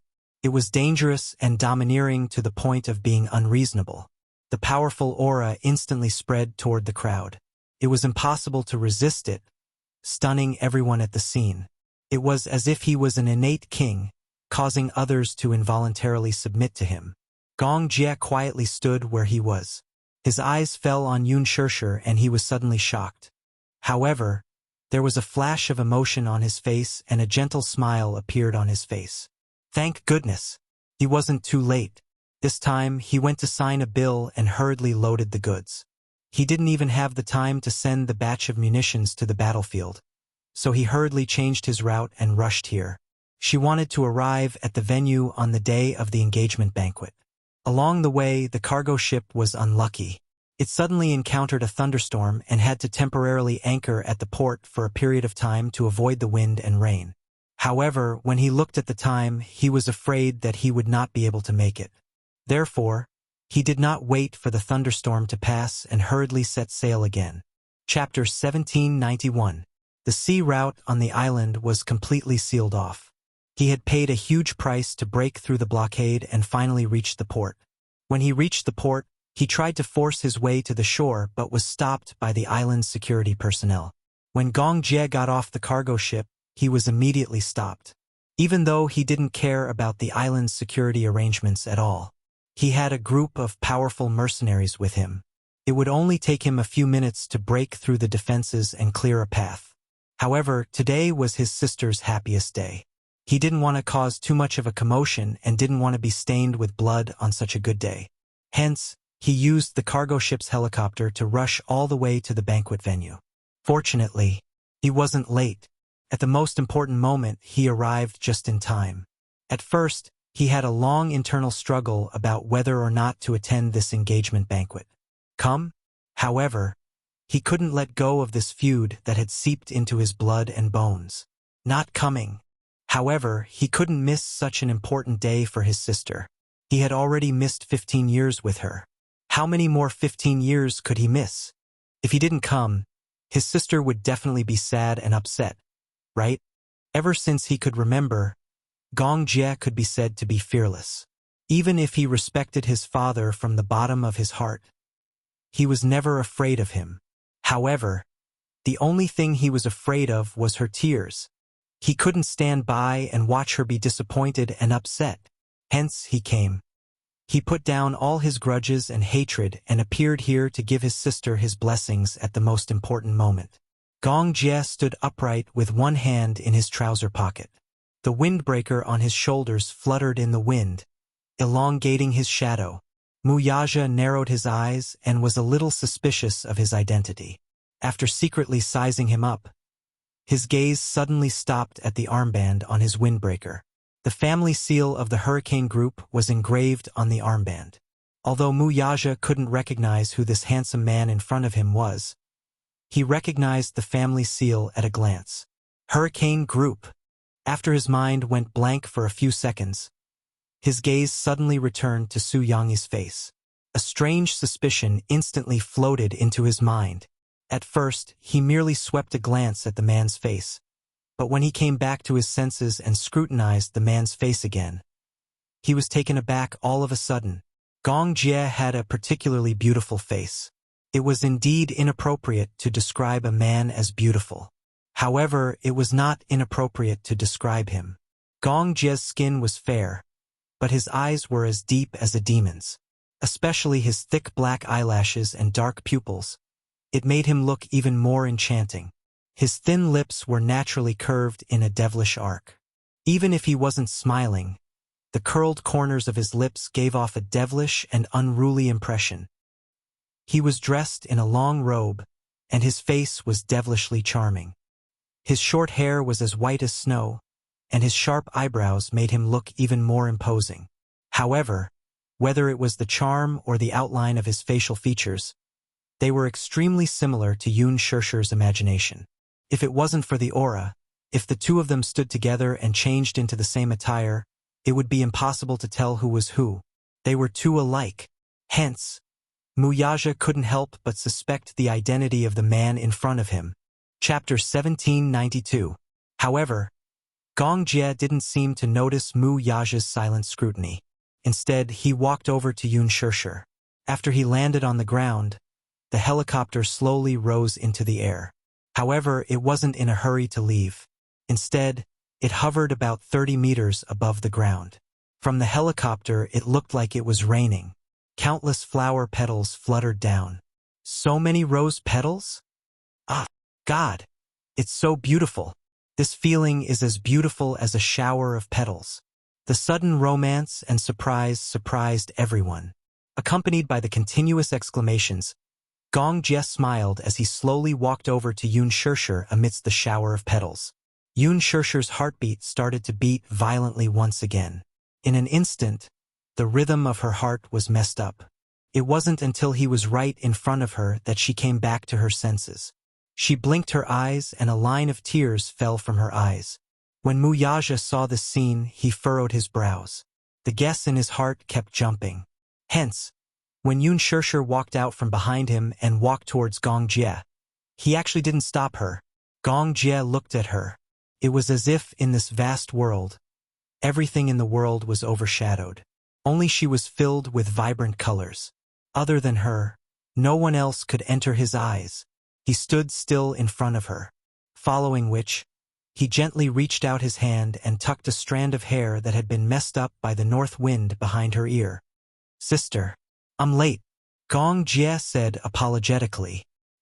His eyes curved as if he was smiling innocently, yet it also seemed like he was acting coquettishly towards her. However, when he saw the tears seeping out from the corners of her eyes, his heart ached as he knitted his brows. He said helplessly, "Sister, what's wrong with you?" She was actually crying. Yun Shishir pursed her lips and choked out in grievance. "I thought, today, I wouldn't see you. I thought you wouldn't be willing to come. Little fool, how could I not come to your engagement ceremony? But you didn't pick up my calls. I called you, but I was told that you weren't in the service area. I thought you were deliberately avoiding me." The more Yun Shishir spoke, the more aggrieved she felt. Tears welled up in her eyes. Seeing this, Gong Jie was even more at a loss. He hurriedly tried to stop her tears. His sister had loved to cry since she was young. In front of outsiders, she always liked to play the hero. Although she looked strong, her heart was extremely weak. When he heard that she had called him and he was not in the service area, he did not know whether to laugh or cry. "Sis, if you call my number, it will automatically cut off the signal after I leave the country. When I'm on business trips, I always use a satellite phone, so..." Gong Jie smiled helplessly, his handsome eyebrows frowning weakly, but his eyes revealed indulgence and doting. "But look, who is the person standing in front of you now?" "Little Jie." "So here I am. Although I'm a little late, I'm not too late. I didn't miss your most important moment." As Gong Jie spoke, he cupped her face gently and comforted her softly. "So, don't cry. Okay? My dear sister, you're the most beautiful when you smile. Today is such an important day. It's not good to cry in front of so many people. Chapter 1793. As Gong Jie spoke, he gently cupped her face and softly coaxed her. So, don't cry. Okay? My dear sister, you're the most beautiful when you smile. Today is such an important day. It's not good to cry in front of so many people. A 24-year-old handsome man was actually trying his best to act cute in front of her, trying his best to make her laugh. Yun Shishir instantly broke into laughter and gently wiped away the moisture at the corner of her eyes. Seeing this, Gong Jie's gaze softened. That's a good girl. Sister is the most beautiful when she smiles. I love the way you smile the most. Yun Shishir helplessly said. Xiao Jie, stop fooling around. Why do I feel like you're coaxing a child? What do you mean coaxing a child? Gong Jie innocently pursed his lips and then curled his lips. I'm coaxing my little princess. Then, he suddenly gently lifted her hand, raised it, nodded, and planted a kiss on the back of her hand. He gave her a mysterious wink and coaxed her. Sister, I'll cast a spell for you. Do you want to see it? Yun Shishir turned around to look at Mu Yaja, only to see him standing there expressionlessly. However, there wasn't much enmity in his eyes towards Gong Jie. She calmed down, and when she looked back, she curiously widened her eyes. What spell? Close your eyes. Gong Jie immediately requested childishly. Yun Shishir was puzzled. Close my eyes. What are you trying to do? Close, close, close. If you don't close your eyes, how can I cast a spell? Gong Jie acted like a child and said coquettishly. Yun Shishir couldn't argue with him and agreed a few times before obediently closing her eyes. She really closed her eyes tightly, so she couldn't see anything. However, after a while, she inexplicably felt a weight on her wrist, as if there was a touch of coldness on her skin. She was a little surprised and her eyelids moved. Gong Jie immediately said, No peeking. Yun Shishir obediently closed her eyes again. He didn't even dare to open his eyes secretly. After a long time, Gong Jie said gently, All right, open your eyes. Yun Shishir slowly opened her eyes. However, the moment she opened her eyes, a dazzling light leaped into her eyes. She was immediately attracted by this dazzling light. When she opened her eyes, she saw that a flower had been placed on her wrist. However, this flower was different from the others. Under the 3 blood-colored roses, there was a dazzling diamond. She didn't notice it at first glance because this diamond was embedded in the petals. Moreover, like a rose, its entire body was shining with a deep red. The blood-red resplendent diamond and the rose petals complemented each other. When she closed her eyes earlier, she suddenly felt her hand sink. It was because the resplendent diamond weighed at least 3 carats. Blood diamond. That was extremely rare and precious. A 1-carat blood diamond was already extremely precious. A 3-carat blood diamond could be described as priceless. Don't look down on this 3-carat diamond. It wasn't an exaggeration to say that it was a priceless treasure.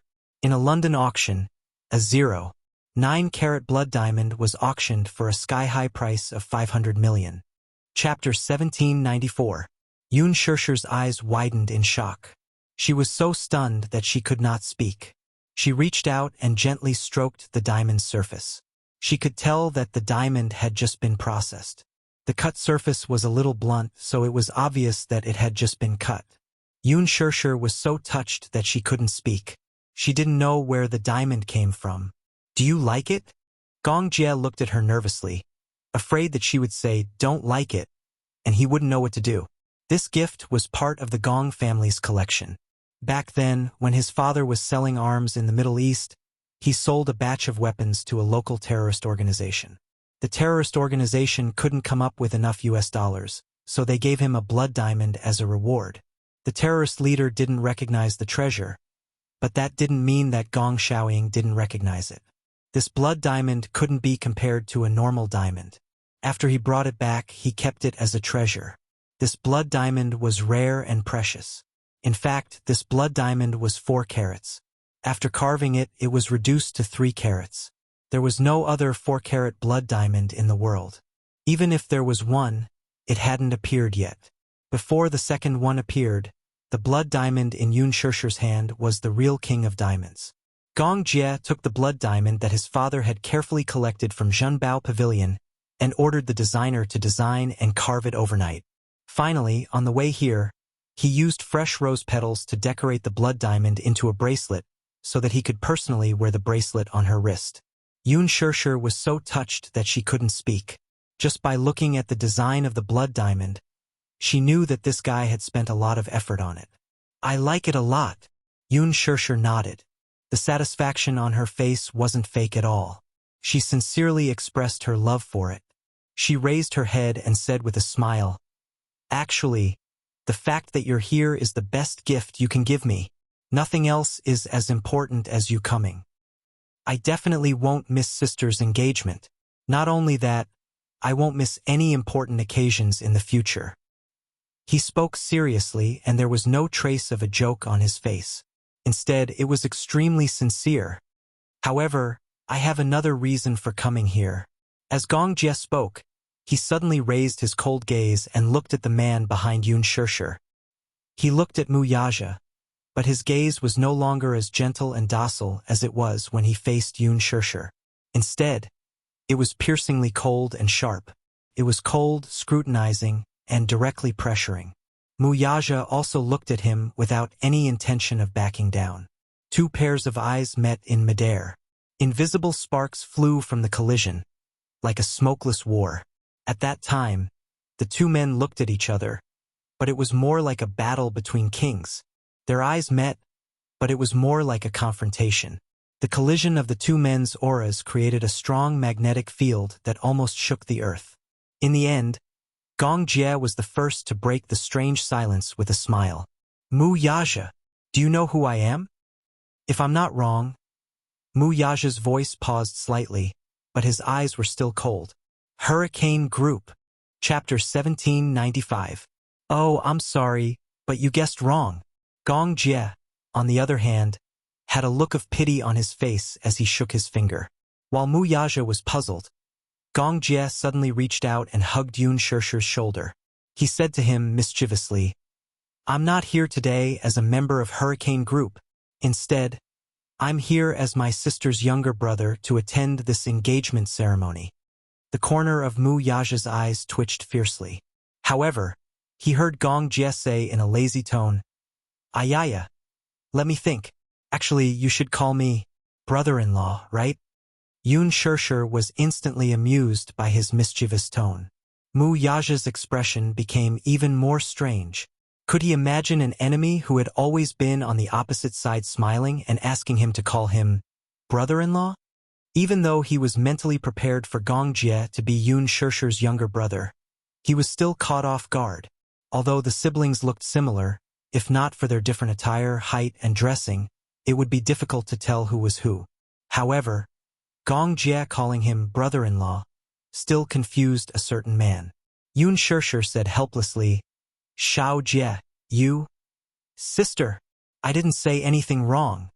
Gong Jie said coquettishly, "I'm your younger brother. Since that's the case, shouldn't he call me brother-in-law?" Yun Shishir raised both hands and compromised. Okay, yes, you're right. He should call you brother-in-law." Gong Jie had an "I knew it" expression. Then, he raised his chin at Mu Yaja in an incomparably calm manner. As if out of some kind of provocation, he grinned and said, "Since my sister has said so, shouldn't you call me brother-in-law?" "Sure." Mu Yaja also smiled elegantly. Then, he raised his eyebrows in a somewhat provocative manner and said, "But before that, shouldn't you call me brother-in-law?" Half a second after he said that, Gong Jie smiled and blurted out, "Brother-in-law, Mu Yaja."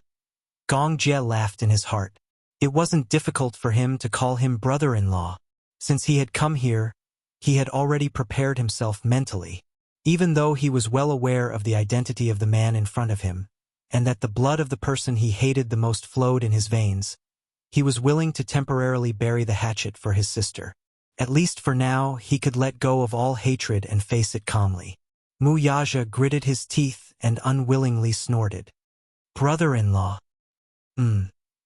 Gong Jie seemed to be deliberately making things difficult for him as he said faintly, Brother-in-law, you don't seem to want to acknowledge me as your brother-in-law.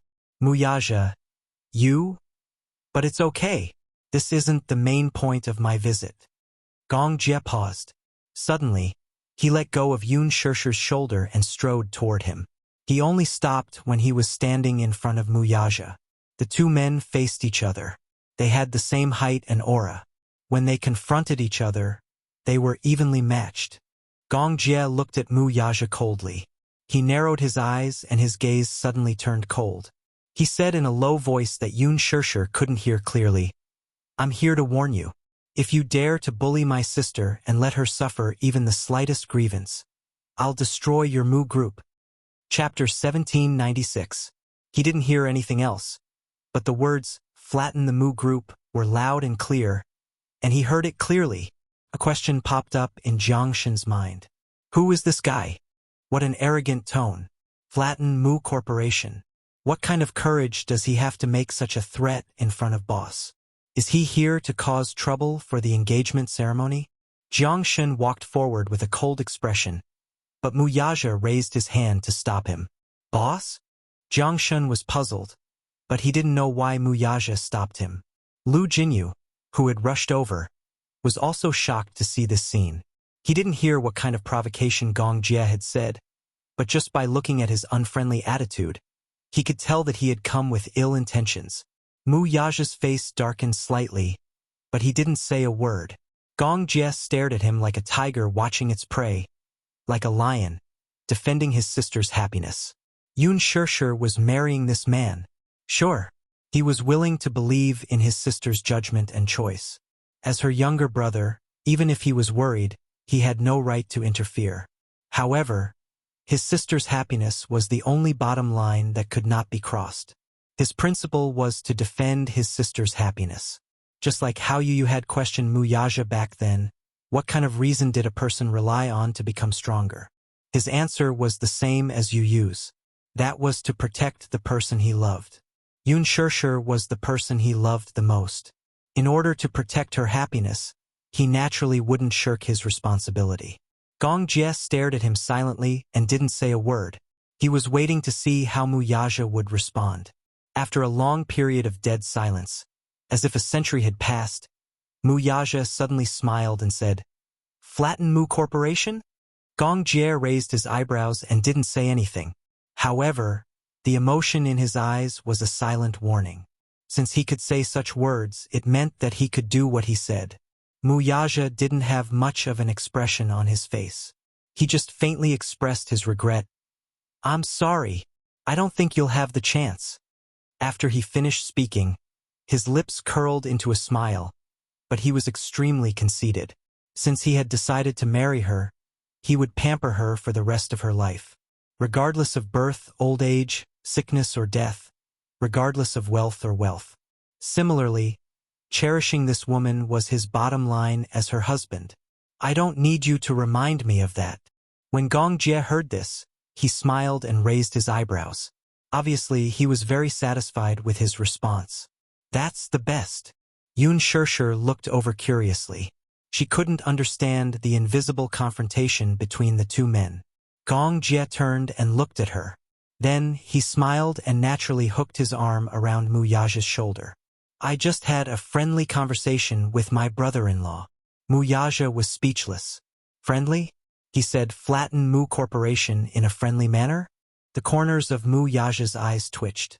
Yun Shirshir obviously didn't believe him. She said suspiciously, but I saw your expression just now. You looked very fierce. Gong Jie said truthfully, yes, just now, I was threatening my dear brother-in-law. If he doesn't treat you well, I'll flatten Mu Corporation. Yun Shirshir was stunned for a moment. She thought that he was joking and immediately said, Shao Jie. Stop fooling around. Chapter 1797. Yun Shirshir didn't know whether to laugh or cry. With a clown like you backing me up, your brother-in-law definitely won't dare to bully me. But isn't it a little too exaggerated to say that you'll wipe out the Mu group? Although I know you're joking, your brother-in-law might think that you're a terrorist if he doesn't know. The corners of his lips twitched violently as he felt a pang of guilt. His words came true. He really panicked. My dear sister, how did you know that your brother is a terrorist?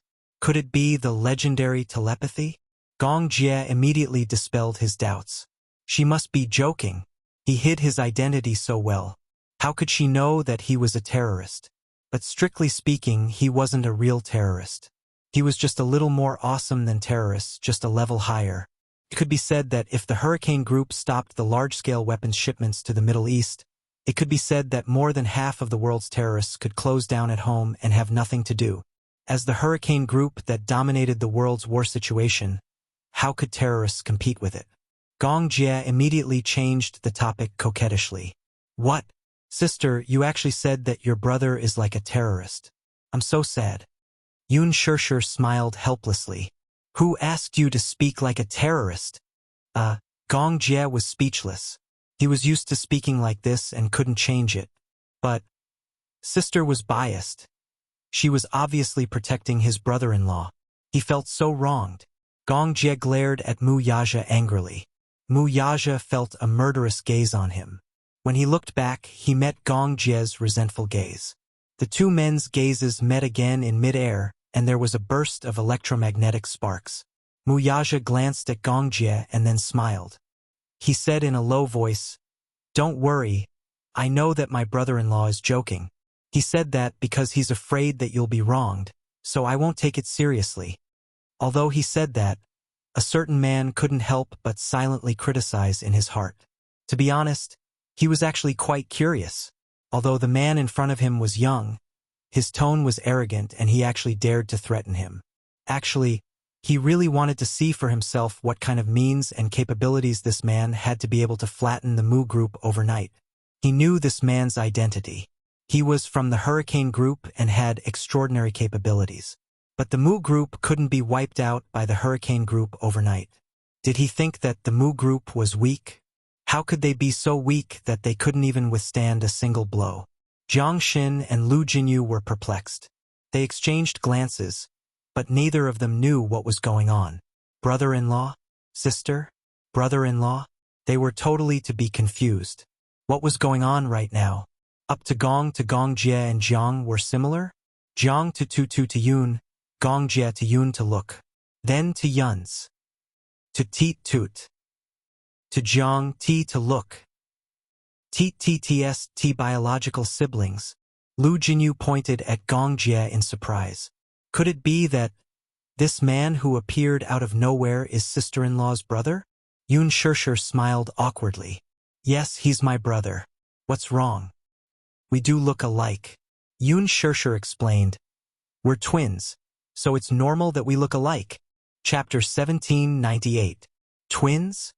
Then they were siblings. Jiang Xin was confused. He suddenly interrupted, cleared his throat, and pointed at the helicopter hovering in the sky. Moreover, a burly mercenary was standing at the cabin door, scattering flower petals like a celestial maiden. He asked quietly, "Whose helicopter is this?" Gong Jie said calmly, "It's mine. Yours?" Jiang Xin pondered for a moment. Then, he suddenly thought of something. Then, he asked quietly, "In that case, the armed cargo ship that forcefully broke through the blockade and docked at the port is also yours?" "Yes, it's mine." Gong Jie broke out in cold sweat and felt guilty. Then, he said righteously, "But what do you mean by an armed cargo ship? It's obviously an ordinary cruise ship. Don't talk nonsense." "An ordinary cruise ship?" Jiang Xin narrowed his eyes suspiciously and sized him up. F***CK. Did he really think he was retarded? How could he not tell a cruise ship from a cargo ship? Moreover, who would stuff hundreds of containers full of firearms on a cruise ship? Also, how could an ordinary cruise ship forcefully break through the blockade of the route and dock at the port? Moreover, who had seen a cruise ship equipped with long-range missiles and large-scale cannons? Who had seen it before? Who had seen it before? This guy was lying through his teeth. Jiang Shen said, Sister-in-law, your brother can't be. He was probably an arms dealer. Gong Jie snorted coldly. Today is my sister's big day. That's why I came all the way here. Yun Shishir also asked suspiciously, Xiao Jie, is this cruise ship yours? Gong Jie was stunned for a moment, then said, It's mine. Yun Shishir asked again, What do you do for a living? I'm a businessman. I have a few private ships to carry goods. Jiang Xin sneered silently in his heart. He was a businessman. There was nothing wrong with that. He was just an unscrupulous businessman. When Yu and Xiao Chen arrived, they saw Gong Jie in a trench coat standing beside Yun Shishir from afar. The corners of their eyes twitched and their hearts skipped a beat. Why did this guy rush over? How did he get here? Suddenly, he realized that he had heard that an armed cargo ship had broken through the blockade and was anchored at the private port of the island. Could it be that this was his doing? Yu rubbed her forehead helplessly. Did this uncle of hers have to be so high profile? Upon hearing the commotion, Yun Yeqing and Yun Yeho walked out as well. According to the procedure, the next step would be for Yun Yeqing to hold her hand and hand it over to Muyaja. For this reason, he deliberately wore a well-ironed suit. Although he was slightly older and had experienced many changes in the past few years, he still deliberately dressed himself up on such a rare occasion. He looked very presentable. However, when he walked out, he saw Yun Shishir standing together with an unfamiliar yet familiar man. He was immediately confused. The reason why he said he was unfamiliar was because he had never seen this man before. He said he was familiar because he looked similar to Yun Shishir, especially that pair of eyes. It was as if they were cast from the same mold. This is Chapter 1799. Gong Jie turned around and saw Yun Yeqing in a suit. Upon hearing Yun Shishir's introduction, he was stunned for a moment and did not react in time. Father! Suddenly, he came back to his senses and understood that this so-called father was probably referring to her adoptive father. Yun Shishir continued. When I was 9 years old, he was the one who brought me back to the Yun family and adopted me at the welfare center. Although he's my adoptive father, he's always treated me like his own. Even though I'm not his biological father, he's never mistreated me in any way. In my heart, he's my father. Xiao Jie, you should call him uncle. Gong Jie nodded obediently at his mother's words. Following her wishes, he greeted the man meekly. Hello, uncle. He was used to being high and mighty.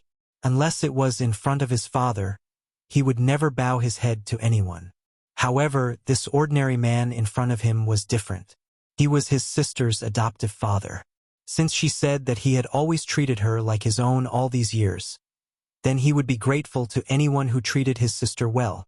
After all, this man had taken over the role of a father to take care of his sister all these years. At least, he had saved her from being homeless. Just based on this point alone, he acknowledged it. Thus, this uncle was a sincere greeting from the bottom of his heart. Muyaja, who was standing at the side, was silent. This Gong Jie might seem arrogant and unruly on the surface, like a young and aggressive leopard. But in front of Yun Shishir, he was as docile and adorable as a little lamb. This contrast, it was simply too much. Yu's lips twitched as well. This uncle of his was a classic sistercon. He would do whatever his mommy said and would never refute her. He was extremely docile. He was a little uncomfortable. Recalling Gong Jie's domineering and unruly style on a daily basis, and then looking at this man who was like a little lamb right now, the little lad could not help feeling flustered. Xiao Chen, who was standing at the side, commented quietly, This man looks so much like mommy. Yu said, You should call this man uncle. Uncle? Xiao Chen was puzzled. Why? Idiot. Because he's mommy's younger brother. Mommy has a younger brother? And they're twins. Twins? Isn't that the same as us? Xiao Chen then said, This man is quite handsome. Humph. Good genes. Nothing can be done about it.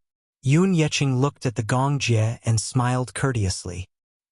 He then rubbed his hands nervously and looked at Yun Shishir inquiringly. Shishir, this is... Dad, this is my little brother. When I was 9 years old, I was separated from him because of a car accident. I haven't heard from you for 15 years, but the heavens are kind enough to let us meet again. Yun Shirshir replied, but her face was filled with joy. She did not have the chance to introduce her father to Xiaojie because she was worried that he would not approve of him. Alas, it turned out that her worries were unnecessary. Yun Yeqing chuckled when he heard that. Sure. Great. This means that we're destined to be siblings. Still, the car accident you're talking about, Yun Shirshir said helplessly. I'll go back and explain it to you later. It's complicated. Chapter 1800. However, this man's identity was worth investigating. Lu Jinyu took another look at Gong Jie and was stunned for a few seconds when he caught sight of the epaulets on the latter's windbreaker. The symbol of this epaulet was very familiar. Hurricane Group? Lu Jinyu's face turned pale when he realized what was going on. Hurricane Group. Wasn't that the #1 military group that caused the entire world to tremble in fear? It was said that they were so powerful that they could make the world tremble with a stomp of their feet. Their influence was terrifying. The Mu Group's power was obvious to all in the world. If one had to describe it, the world's financial system would fall into a state of depression with just a few sneezes from the Mu Group. However, the Hurricane Group was different. The Hurricane Group was a powerful family that controlled the world's war. It could be said that 70% of the world's weapons came from the Hurricane Group's military factories. The Gong family's every move was directly related to the direction of the war. All the wars in the world ended because of them, and they also started because of them. The world's financial system was in crisis, but the war never stopped. It could be said that the Hurricane Group was growing stronger and stronger, and it was a family that was feared by many. Lu Jinyu couldn't help but feel confused. What? Sister-in-law's younger brother was actually from the Hurricane Group. Who exactly was he? Judging from his momentum, he seemed to be of an extraordinary status. Could he be a core member of the Gong family? Jiangshin whispered, Jinyu, could this be someone from the Hurricane Group? Lu Jinyu said gloomily, judging from his stance, it can't be wrong. It seems like he's from the Gong family. In that case, sister-in-law's maternal family is also very powerful. But sister-in-law doesn't seem to know her younger brother's identity. It's a little strange. Boss is in trouble. He thought that he had married a little white rabbit, but it turns out that this little white rabbit has a group of lions behind her. Lu Jinyu suddenly mourned for Mu Yaja for a few seconds and then said, if sister-in-law is from the Gong family, then her maternal family is indeed difficult to deal with. Jiang Shen's heart also ached for Mu Yaja as he observed a few seconds of silence. His heart ached for his boss for a second. Mu Yaja looked at them coldly, but he didn't know what these two fellows were silently criticizing him about. He glared at Jiang Shen as a warning. Lu Jinyu and Jiang Shen cleared their throats in unison, feeling a little awkward. He told Yun Shirshir, it's getting late. Since everyone is here, it's time to start the ceremony. Then he walked over and wanted to hold Yun Shirshir's hand. Gong Jie said politely, hello, uncle. I have something to discuss with you. Yun Yeqing was slightly unaccustomed to his gentleness, so he asked politely, what's the matter? Gong Jie lowered his head and glanced at Yun Shirshir beside him. Then, he smiled gently and asked, can I take my sister's place at the engagement ceremony today? This? Gong Jie clasped his hands together like a child. Please, please. This is a wish that I've been wanting to fulfill for the past 15 years. I hope that you can fulfill it for me. The reason why he had risked his life to rush all the way here at all costs was so that he could hold Yun Shirshir's hand and walk through the ceremony with her. This was also his wish. Chapter 1801. Gong Jie then sought his sister's opinion. Sis, can I? I want to hold your arm as we enter the venue. Of course. Yun Yeqing agreed. Great, great. Since you're her brother, it's Shirshir's wish for you to hold Shirshir's arm as she enters the venue on such a special day. Of course, I'm happy for you. Thank you, uncle. Gong Jie smiled as happily as a child. He suddenly thought of something and took out his walkie-talkie to give an order. Withdraw the helicopter and don't disturb the order of the venue. Everyone, stay on the ship and listen to my orders. Don't move without my permission. Roger, sir. Gong Jie put away the walkie-talkie and gently held Yun Shishir's soft hand. He smiled at her. Sis, let's go. Okay. Gong Jie then led her slowly down the red carpet. Lu Jinyu and Jiang Shen then hurriedly immersed themselves in the ceremony. When Gong Jie and Yun Shishir appeared at the end of the red carpet, the sacred music played again. All the guests in their seats stood up in unison and looked in their direction. They were either looking at the bride-to-be with anticipation or blessing. Yu Yu and Xiao Chen followed behind obediently. The two little guys walked up to Yun Shishir and silently lifted the hem of her gown that was spread out on the floor. A group of cute little flower girls standing in 2 rows walked up with flower baskets in their hands. The flower baskets were filled with fresh and tender rose petals. They wore pink gauze dresses and had small and cute angel wings on their backs. They were as cute as angels, just like the incarnation of Cupid, the god of love. The flower girls walked on both sides. Before the engagement ceremony, these cute little Lolas had undergone some training. Hence, when Yun Shishir and Gong Jie appeared on the red carpet, they grabbed the petals in their baskets and sprinkled them over Yun Shishir's head. Some of the flower girls were especially pretty and adorable. They had blonde hair, blue eyes, deep-set brows, and exquisite European features.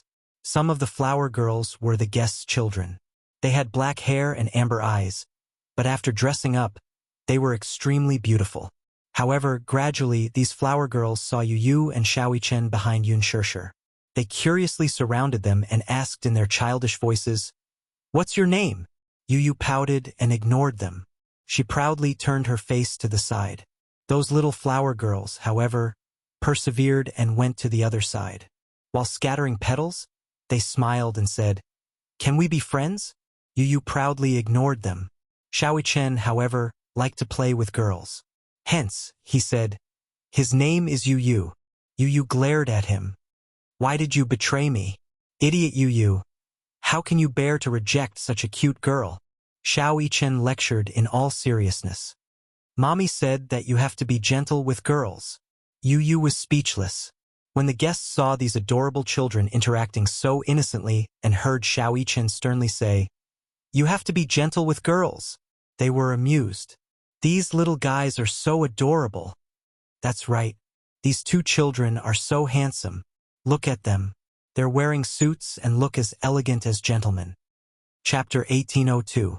When Yun Shishir appeared in front of all the guests in her splendid attire, they were deeply impressed by her beauty. Gosh, she's too beautiful. Many of the guests had many hazy fantasies about the bride on their way here. Now that they saw it with their own eyes, they were deeply moved. Perhaps, strictly speaking, Yun Shishir was not the most beautiful bride they had ever seen, but she was the most elegant woman. Some people were beautiful, but this beauty was empty and soulless, like a porcelain doll that had a surface but no soul. Yun Shishir's beauty, however, was not limited to the surface. It was a beauty that bloomed from the inside out. Her luxurious gown was like a blooming rose. The ingenious design, not to mention the priceless jewelry on her body, accentuated her otherworldly beauty. Because of her presence, the entire venue became dreamy and illusory, like a fairyland. Her beauty made everyone gasp in admiration. Someone noticed the bouquet on Yun Shishir's hand. Even from afar, one could see the dazzling blood diamond. Do you see the diamond on the bride-to-be's hand? It's so beautiful. It's as red as blood. It's so mesmerizing. That's a blood diamond. It's very rare. Even a carat of it is very expensive. It's basically something that can only be found by chance. This small one is priceless.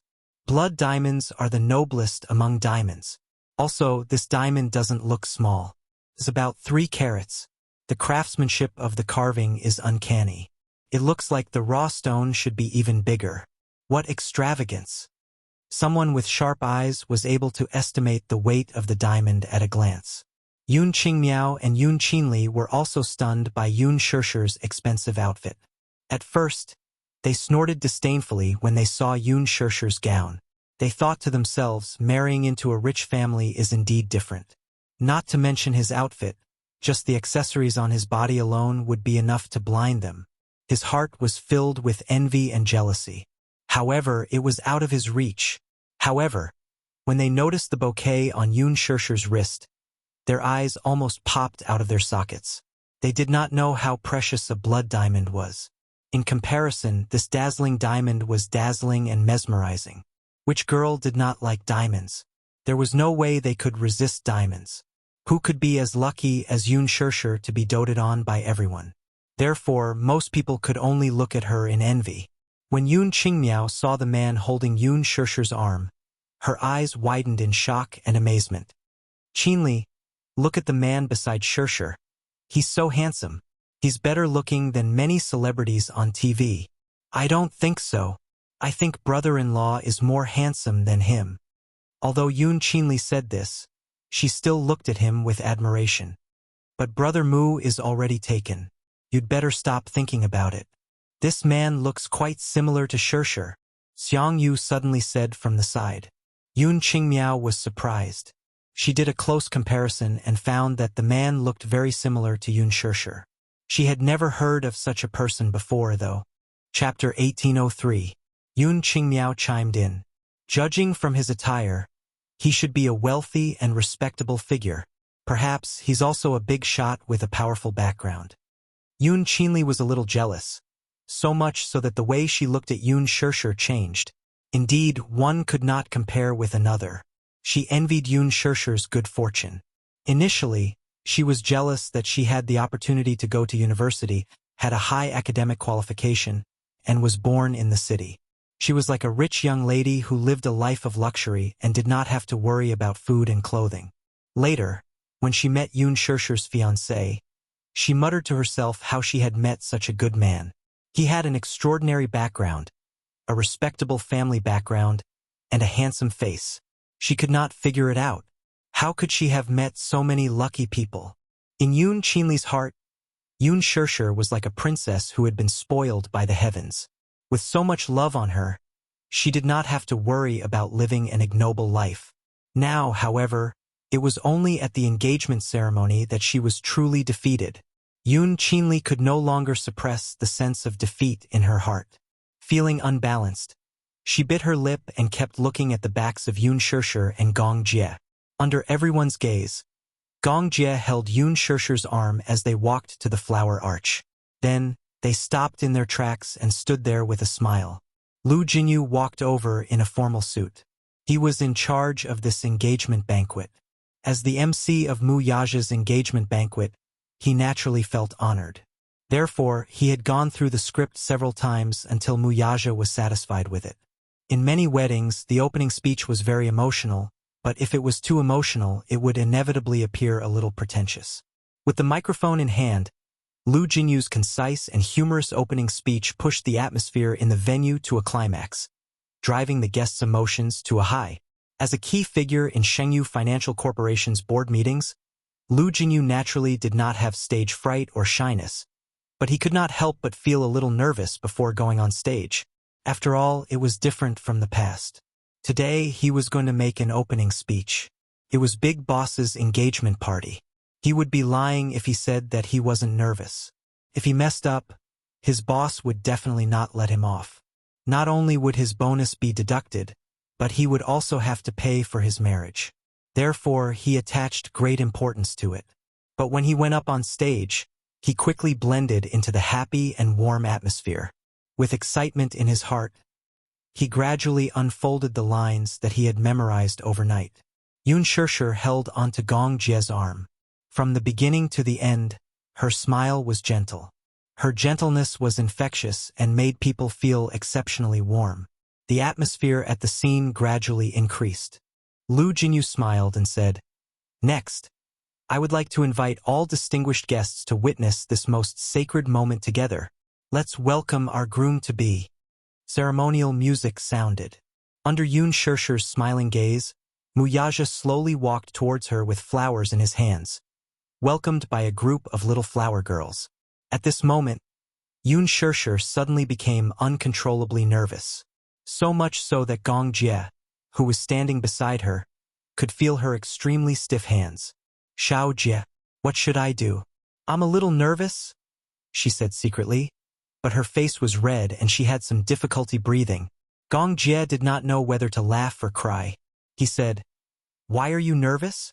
Are you afraid that the groom-to-be will run away at the last minute?" Chapter 1804. All right, be good. Don't be nervous, he said gently as he patted the back of her hand to comfort her. It was like a form of encouragement, as though he was telling her not to be nervous because he was here. Yun Shirshir looked up and exchanged glances with him. She took a deep breath, and only then did she feel less nervous. In the blink of an eye, Mu Yaja was already in front of her. All the guests stood up and applauded. His group of brothers stood at the side excitedly and whistled. They were obviously very excited. Mu Yaja turned slightly and put a finger to his lips, indicating for everyone to keep quiet. Everyone quietened down in an instant. He turned around and looked at her. His gaze was deep and gentle as he said, "Do you know? I've been waiting for you for 28 years for this moment." Yun Shirshir was stunned and looked at him in disbelief. Gong Jie looked at him silently, but his lips curved slightly and he did not say anything. Mu Yaja's thin lips curved into a charming smile, but he asked gently, "Do you believe in love at first sight?" Yun Shirshir pursed her lips and nodded. Her eyes were a little hot. "I believe in it." She had always believed that love at first sight was a fated encounter. "At first, I didn't believe in it," Mu Yaja continued. "But when I met you, I felt that you belonged to me. Luckily, it wasn't too late to meet you." "I wasn't late." Yun Shirshir was so shocked that she almost suffocated. He rarely said words of love, but today, in front of everyone, he actually said such words of love that made one's heart skip a beat. Yun Shirshir's face turned red, but her eyes were slightly moist because of it. Mu Yaja said slowly, "Thank you for making me believe in fate." As soon as he said that, he handed her the bouquet in his hand. Yun Shirshir held the bouquet shyly. The next second, Mu Yaja hugged her shoulders affectionately and kissed her delicate red lips tenderly. The guests below the stage were also touched and clapped their hands. Some were so touched that their eyes were wet. The most beautiful love might not be met in the most beautiful years, but it was the company of holding hands for the longest time. It was the most beautiful thing to have until the end. At this moment, Gong Jie quietly let go of his hand and stepped down from the stage. He stood by the side and quietly watched the tender scene on the stage. His gaze gradually deepened. At this moment, he put aside all the feuds and resentment, and offered his most sincere blessings for the person he loved deep in his heart. Sister will be happy. As long as she could be happy, he would not regret his decision no matter what. After a short moment of tenderness, Lu Jinyu walked up to the stage and said mysteriously to the guests, "Let's invite our honorable little guest to perform a special performance for everyone." Xiao Chen walked up to the stage and then walked to the center of the stage. He stood between Mu Yaja and Yun Shirshir and suddenly took out a small magic wand. "Next, I'm going to perform a magic trick for everyone." "What magic trick?" Lu Jinyu pretended to be mysterious. Xiao Chen, however, learned from you use arrogance and snorted coldly. "You'll know when I perform it." The guests roared with laughter. They all thought that this little guy, who was as serious as a little adult, was really too adorable. He was pretending to be mysterious. Chapter 1805. The little guy suddenly waved his hands in the air to the music in the hall. He closed his eyes and looked very stylish. He was imitating the world's top magician, as if he was going to perform a mysterious magic trick. However, after waving his hands for a long time, nothing happened. Mu Yaja had no idea that there would be such a trick during the ceremony. He looked confused. Yun Shirshir's eyes widened in curiosity as she waited to see what the little lad was up to. Yu, who was standing at the side, fell silent. What kind of clown was this guy trying to pull on stage? Lu Jinyu urged, "Did you conjure anything?" Seeing that nothing happened, Xiao Chen got a little anxious. His face flushed red as he said, "Don't be anxious. I'm still brewing." As soon as he said that, the guests below the stage burst into laughter again. They were amused by the child's cuteness and playfulness. "This child is so adorable." Yu raised his eyebrows. Playfulness? In his opinion, Mui Chen was a clown. What kind of trick was he up to? Mui Chen waved it around for a long time, but there was still no movement from it. The guests below the stage burst into laughter again. Mui Chen suddenly felt uneasy and asked Lu Jinyu for help. Uncle Jinyu, what's going on? This isn't how the script was written. However, his voice wasn't soft, and everyone below the stage heard him clearly. This time he was exposed. Yun Shirshir snorted and burst into laughter. Mu Yaja and Yu Yu held their foreheads in tacit understanding, clearly feeling helpless. However, Lu Jinyu said in all seriousness, "Have you forgotten the magic trick that I taught you yesterday?" "That's right. This is the trick." "Little fool, Uncle Jinyu will teach you again." As he spoke, Lu Jinyu squatted down and held his little hands. He slowly gestured in the air. Within a few seconds, a flock of snow-white pigeons suddenly flew over from not far away. They circled the ceiling of the venue before flapping their wings and flying away. Xiao Yichen's eyes lit up. This sudden and magical scene surprised all the guests present. However, what was even more surprising was that there was actually a nimble pigeon flying straight towards Mui Chen.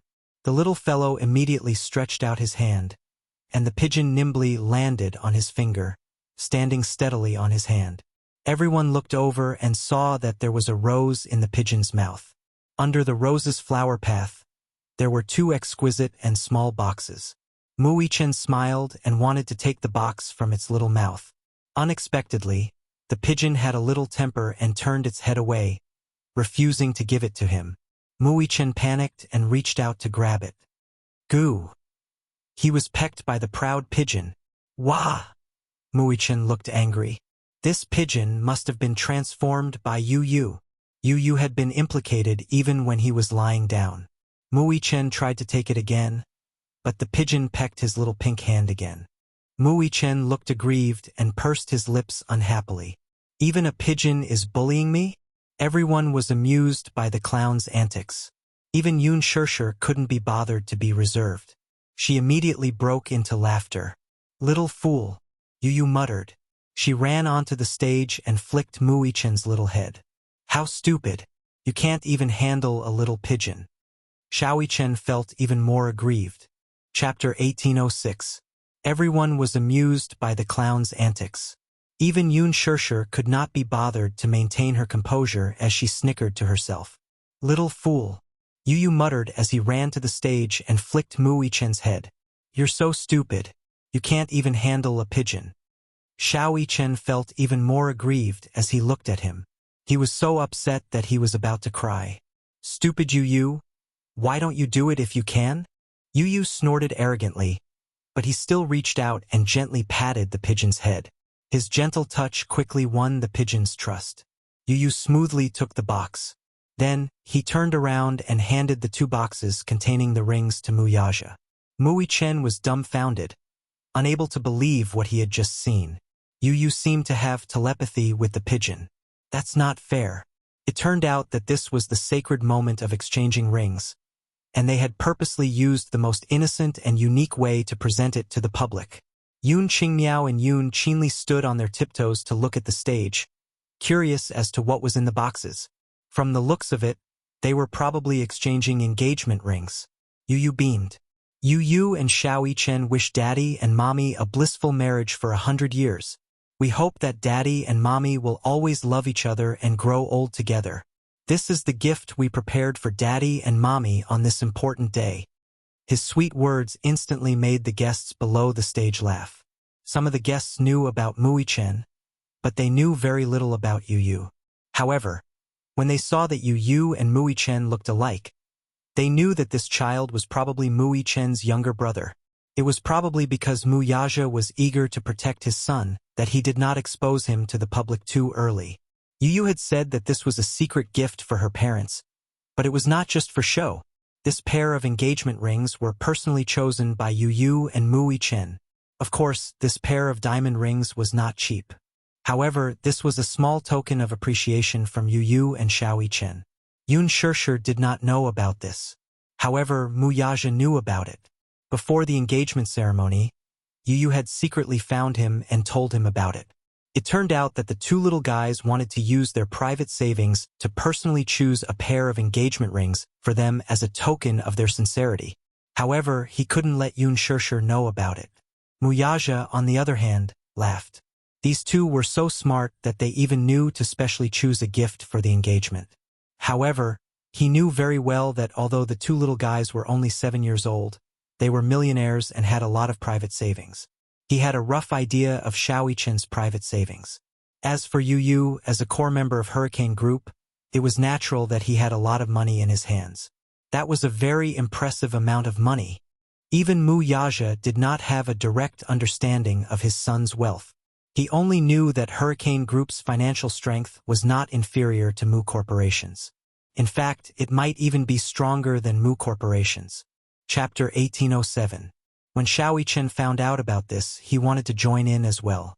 He also took out his secret stash of money and said that he wanted to choose together with Yu Yu. Hence, the two little rascals started to choose early on. Mu Yaja was a little surprised. Then, he asked curiously about the design that the two little rascals had chosen. However, at this moment, the two little rascals acted mysteriously and said that they would give him a surprise on the day of the engagement ceremony. Mu Yaja took the box from him. The moment he opened the box, a dazzling light stole everyone's attention. Following the dazzling light, a pigeon's egg embedded with a pink diamond appeared in everyone's line of sight. It was a pair of engagement rings. On the female ring, there was a rose gold ring holder with a 2-carat pink diamond embedded in it. The unique design and exquisite craftsmanship made it look like a work of the gods. There were a total of 121 exquisite facets. The entire ring was so dazzling that one could feel its unique radiance even from a distance away. It was not to say that the bigger the diamond on the ring, the better it was. On this point, one could not help but praise Yu Yu's taste. Although the diamond was only 2 carats, its purity, color, and craftsmanship were all top-notch. On the other hand, Mu Yaja's engagement ring was similarly luxurious but reserved. There were no unnecessary decorations or embellishments. It was also a rose gold ring, but the design was extremely novel. The diamond on the male ring was embedded on the reverse side. In the inner part of the ring holder, there was a 20-carat diamond. There was a special saying about this. It meant that the love for her was in the heart and wholeheartedly. Generally speaking, engagement rings were only prepared for the female party. However, Yu Yu felt that since it was an engagement, both her daddy and mommy had to choose a ring. Hence, she chose a ring for Mu Yaja. Mu Yaja raised his eyebrows and suddenly smiled. It was obvious that the two little fellows must have spent a lot of effort to choose such a special gift. He smiled at Yu Yu and Mu Chen to express his gratitude. Then, with everyone watching, he lifted Yun Shirshir's hand and slowly put the beautiful ring on her ring finger. At this point, it was like a silent and solemn declaration of his sovereignty. From now on, this woman would be his rightful fiancée. Under everyone's witness, Yun Shirshir gently raised her hand. On her slender finger, there was a ring that was so beautiful that it could not be any more dazzling. She smiled and lifted Mu Yaja's hand. She took out the diamond ring and slowly put it on his ring finger. From this moment onwards, he was officially her fiancé. When Yun Shirshir thought of this, countless complicated feelings welled up in her heart. In the end, there was only sweetness and gratitude. Kiss me, kiss me, kiss, kiss. The guests below the stage were infected by the sweet and warm atmosphere. They could not help but encourage and cheer loudly. Chapter 1808. Mu Yaja, on the other hand, generously hugged her waist and, under everyone's blessings, gently planted a passionate kiss on her delicate red lips. On the stage, as the two of them hugged and kissed, the applause below the stage also erupted without holding back. It was just a light kiss, but he knew when to stop. With that, the engagement ceremony was completed. Yu Yu and Xiao Chen walked down the stage. Mu Chen looked back 3 times as he walked. Seeing his daddy and mommy blissful moment, he was so happy that he wanted to fly into the sky. However, as he was distracted, he bumped into someone with a plop. Mu Chen lost his balance and was about to fall backward.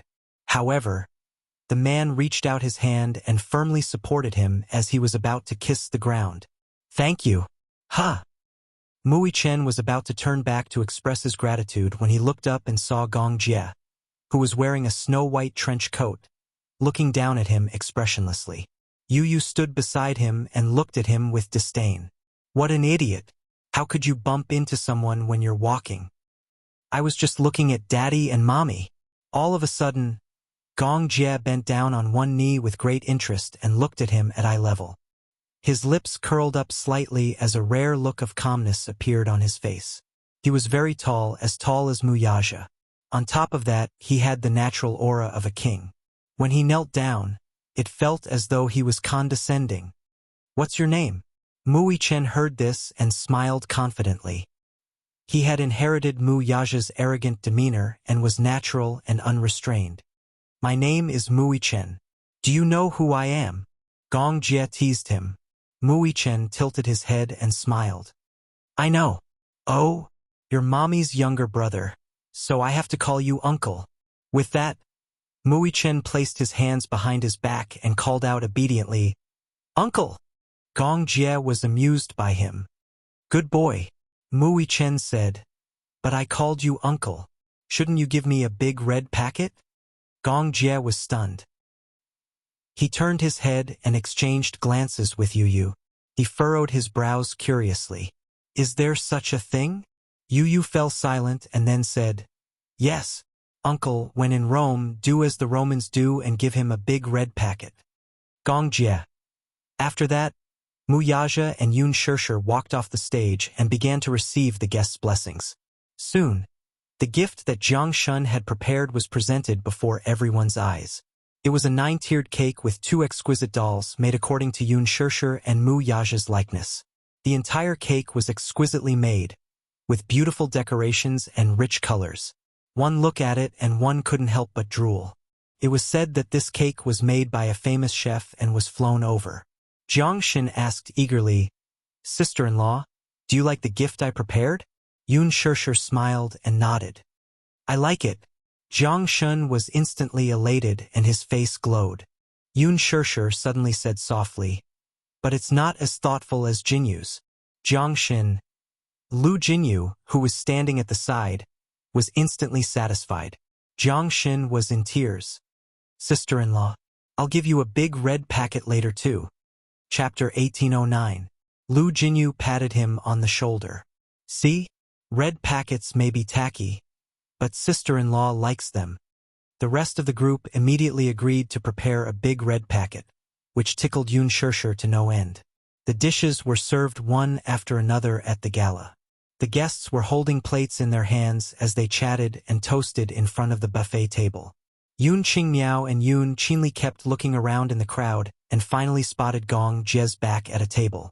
They exchanged glances, and Yun Qinli urged, "Sis, go and find out his name." "Why do you want me to find out?" "Because you're dressed up prettily today. Men naturally can't refuse a beautiful woman." Yun Qinli's words were clear and logical. Yun Qingmiao, on the other hand, was secretly delighted. She subconsciously tidied her hair and looked at herself in the mirror before finally walking toward Gong Jie. Gong Jie held his plate and looked at the dazzling array of dishes, but his gaze eventually landed on the dessert section. Like Yun Shishir, he had a sweet taste and especially loved desserts. Therefore, desserts were irresistible to him. Gong Jie had just reached out his hand when a woman's hand suddenly reached out from his right and touched it. His sensitivity jolted and he quickly retracted his hand, frowning in displeasure. He had an extremely serious misophobia and usually did not allow anyone to touch him. Even if he did, he would wear gloves in advance. He did not like anyone to touch him, except for the people close to him. Thus, while feeling displeased, Gong Jie could not help but look to his side. He saw Yun Qingmiao standing at the side with a red face and looking at him awkwardly. She appeared to be at a loss and looked apologetic. "Sorry, I didn't do it on purpose." Gong Jie's face was cold as he scrutinized her from head to toe. His frosty gaze made Yun Qingmiao look even more innocent. "I just wanted to try this dessert too," She forced a smile and gave a seemingly reasonable explanation. Unfortunately, unlike other men, Gong Jie's eyes were sharp enough to tell at a glance that this woman was deliberately trying to get close to him, which was why she had played such a small trick. Alas, this method of hitting on him was too boring. He had seen enough. Gong Jie had no lack of women around him. With his handsome appearance and domineering aura, as one of the heirs of the Gong family, his power was shocking. The women around him were like a river, flocking to him like a flock of ducks. There were even some who used unscrupulous means to get close to him and attract him. However, he was used to ignoring women. Unless there was a biological need, women were dispensable to him. He didn't need love. Therefore, he would definitely keep a distance from women unless he had a great need for them. Yun Qingmiao felt embarrassed as she looked at his cold face. This man seemed to be very difficult to approach. He looked noble and arrogant. His face was indifferent, and his eyes were especially cold and sharp like icicles that could pierce one's skin. Gong Jie turned around expressionlessly. Clearly, he had no intention of paying attention to her. Yun Qingmiao was naturally indignant about being splashed with cold water in front of everyone. Thus, she bit her lip, stepped forward, and gently tugged at his sleeve. Chapter 18:10. Gong Jie turned around, raised his hand, and splashed the red wine all over her face. Voila! Yun Qingmiao came back to her senses with the sudden noise, only to realize what the man had done to her. He had splashed red wine all over her face. Drops of red wine slid down her cheeks and eventually drenched her hair and dress. She looked extremely disheveled under everyone's watchful eyes. Gong Jie's cold gaze fell on her. His deep voice was as cold as ice, and his face was expressionless. "Don't touch me with your filthy hands, okay?" Yun Qingmiao opened her mouth to speak, but when she looked at his cold face, she felt a wave of sadness and even more humiliated. I don't mean anything else. It's just that." Gong Jie impatiently interrupted her explanation. "I don't mean anything else. I just find you annoying, so stay away from me." She was so embarrassed that she froze on the spot. Her feet seemed to be nailed to the ground, and she could not take a step forward. The guests looked in her direction, and for a moment, she was standing in the middle of the discussion. Yun Shishir heard the strange commotion and rushed over with her dress in hand. However, she was stunned when she saw the scene. "Xiao Jie, what's going on?" Gong Jie saw her, and the coldness on his face was immediately replaced by a gentle expression. "Sis, Xiao Jie. What's wrong with her?"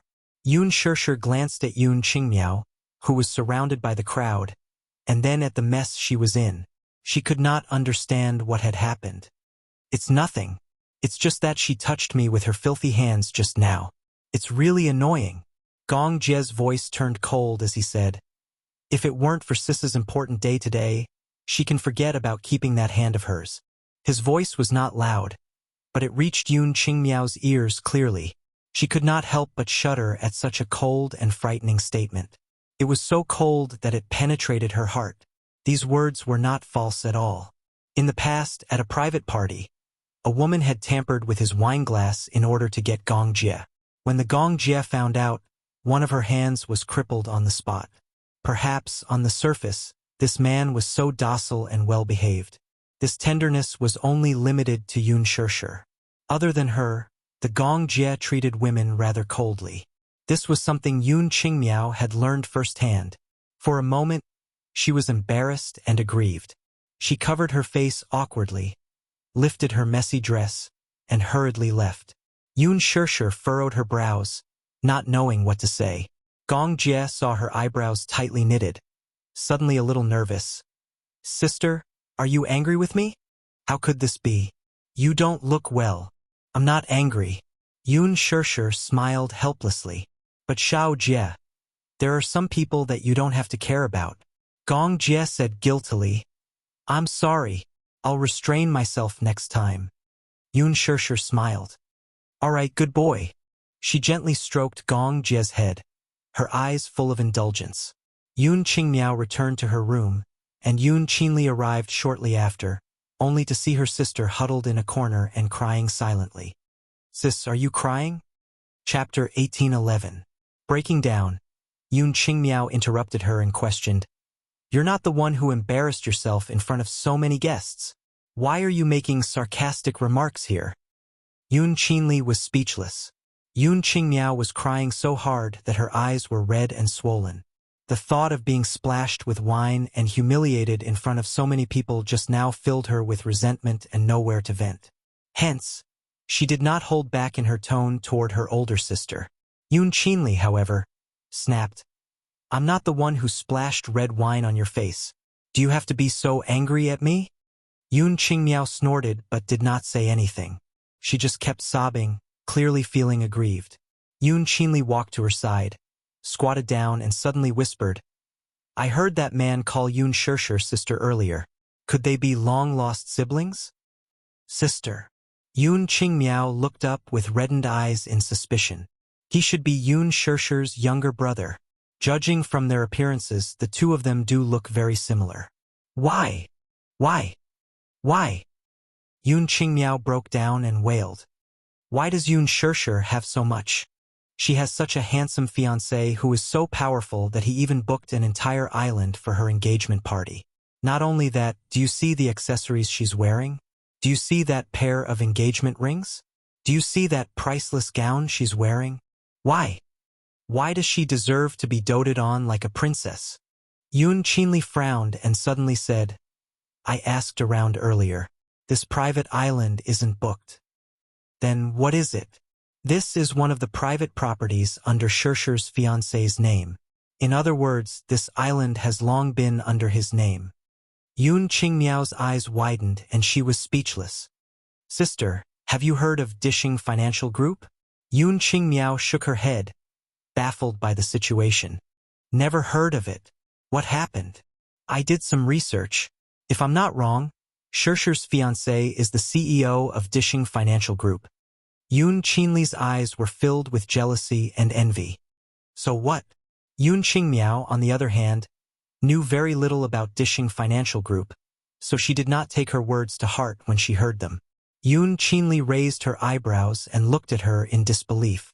So what?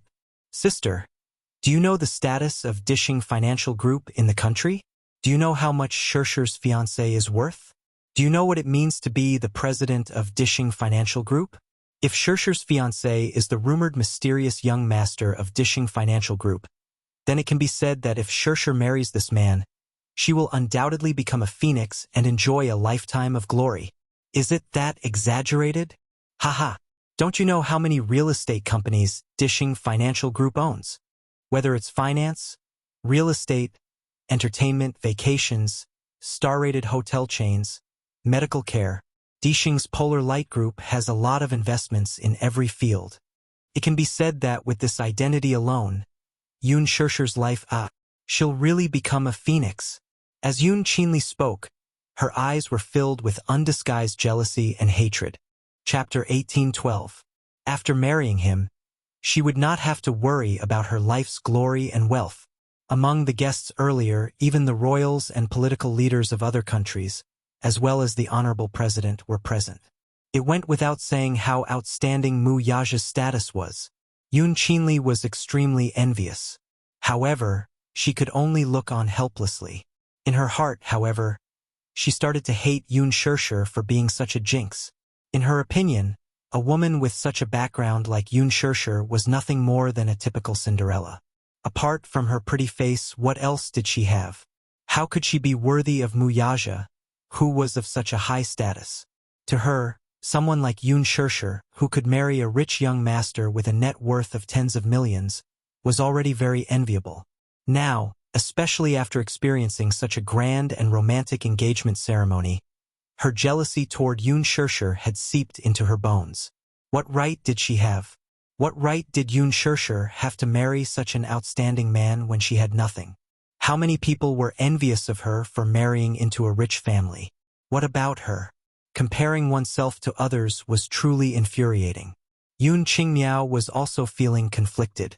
After witnessing the materialistic nature of the big city, she yearned for a life of luxury. Her mood also became impetuous.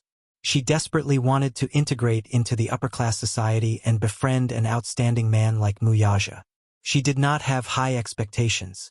As long as it was a man half as capable as Wuxia, she would go after him. Alas, she was met with a rebuff from the Gongjia. Yun Qingmiao felt unbalanced. What right did Yun Shishir have but not her? She did not know what tricks she had used to make a man like Wuxia fall head over heels for her. It seemed that she was quite capable. On the surface, she looked pure and untainted, as pure as ice and as pure as jade. Who knew how despicable she was in her bones? She's really the reincarnation of a vixen. I don't know what kind of despicable methods she used, but look at Wuxia. He's so obedient to her. Humph. Sis, let's work harder, too. Who knows? Maybe we can find a man who's more outstanding than him. Yun Qinli encouraged. Yun Qingmiao narrowed her eyes. Although she sneered without saying a word, the ambition in her eyes could not be concealed. After the engagement ceremony ended, Yun Shishir and Wuxia sent off the guests. Not long after, another uninvited guest arrived. When Mu Linfeng and Mu Shumin appeared at the venue, Yun Shishir was caught off guard and stood rooted to the ground. Wuxia was not too surprised, however. He knew that this man would eventually show up. With Mu Shumin's help, Mu Linfeng leaned on his cane and looked at the newlyweds with a dark expression. When he saw Wuxia hugging Yun Shishir's shoulder, he sized her up with a cold gaze and let out a bone-chilling sneer. The venue was completely sealed off today. Those who could not produce an invitation were not allowed to enter. When Mu Linfeng and Mu Shumin arrived, they were stopped outside the venue because they could not produce an invitation. It was only when the guests had left that he was able to sneak in. Mu Linfeng did not know that Wuxia had prepared this engagement ceremony at first. He thought back to when Wuxia had said that even if he got married, he would not touch the Mu family's assets, but he did not believe it. Chapter 1813. In the end, when he found out that Wuxia had meticulously prepared such a grand engagement party, he was shocked. He knew that it was because of this engagement banquet. Although it was not a high-profile event, many important guests were invited. The sound of the wind naturally fell into his ears. How could he believe it? Engagement party. This rascal did not use any funds from the Mu group. How did he have the ability to organize such a grand engagement party? He was full of doubts as he rushed to the venue with Mu Shumin. However, the scene before him made him turn pale with fright. Without using the Mu group's funds, the engagement party was actually so grand and dignified. At the same time, this surprised him and vaguely made him suspicious. When he wanted to enter the venue, he was stopped at the door. This infuriated Mu Linfeng greatly. Who was he? He was Wuxia's second uncle. Why did he need an invitation to attend his nephew's engagement party? How could this be? Mu Linfeng felt like he was going crazy. If it were not for the 2 holes in his nose, he would have been angered to death. He was filled with hatred. Mu Shumin was also rebuffed. She rushed all the way here but was stopped at the door. She had lost all her face. Hence, when she saw Wuxia and Yun Shishir smiling as they sent the guests off, she suppressed her anger with great difficulty and did not explode on the spot. When Wuxia saw them, he still gave them some face and called out coldly, "Second uncle." However, he ignored Mu Shumin as if she was invisible. Mu Shumin was so angry that she almost vomited blood. Just as she was about to flare up, Mu Linfeng held her down. Only then did she swallow her anger and calm down. "You still have the cheek to call me second uncle?" Most of the guests had left, so Mu Linfeng stood at the door and knocked his walking stick on the floor. He said angrily, "What do you mean by this? What are you trying to do by coming to this island without telling everyone in the Mu family? Are you trying to rebel? Or will you only stop when you anger me to death?" "Second uncle, you're exaggerating." Wuxia hugged Yun Shishir tightly, but his expression was indifferent. "Shishir and I should invite guests who sincerely wish us well for our engagement party. As for those who treat us coldly and have bad intentions, there is no need to invite them." "Bad intentions?" Mu Linfeng frowned deeply. but he was so angry that he laughed. "Rascal, are you trying to anger me to death? Didn't I warn you not to have anything to do with this woman?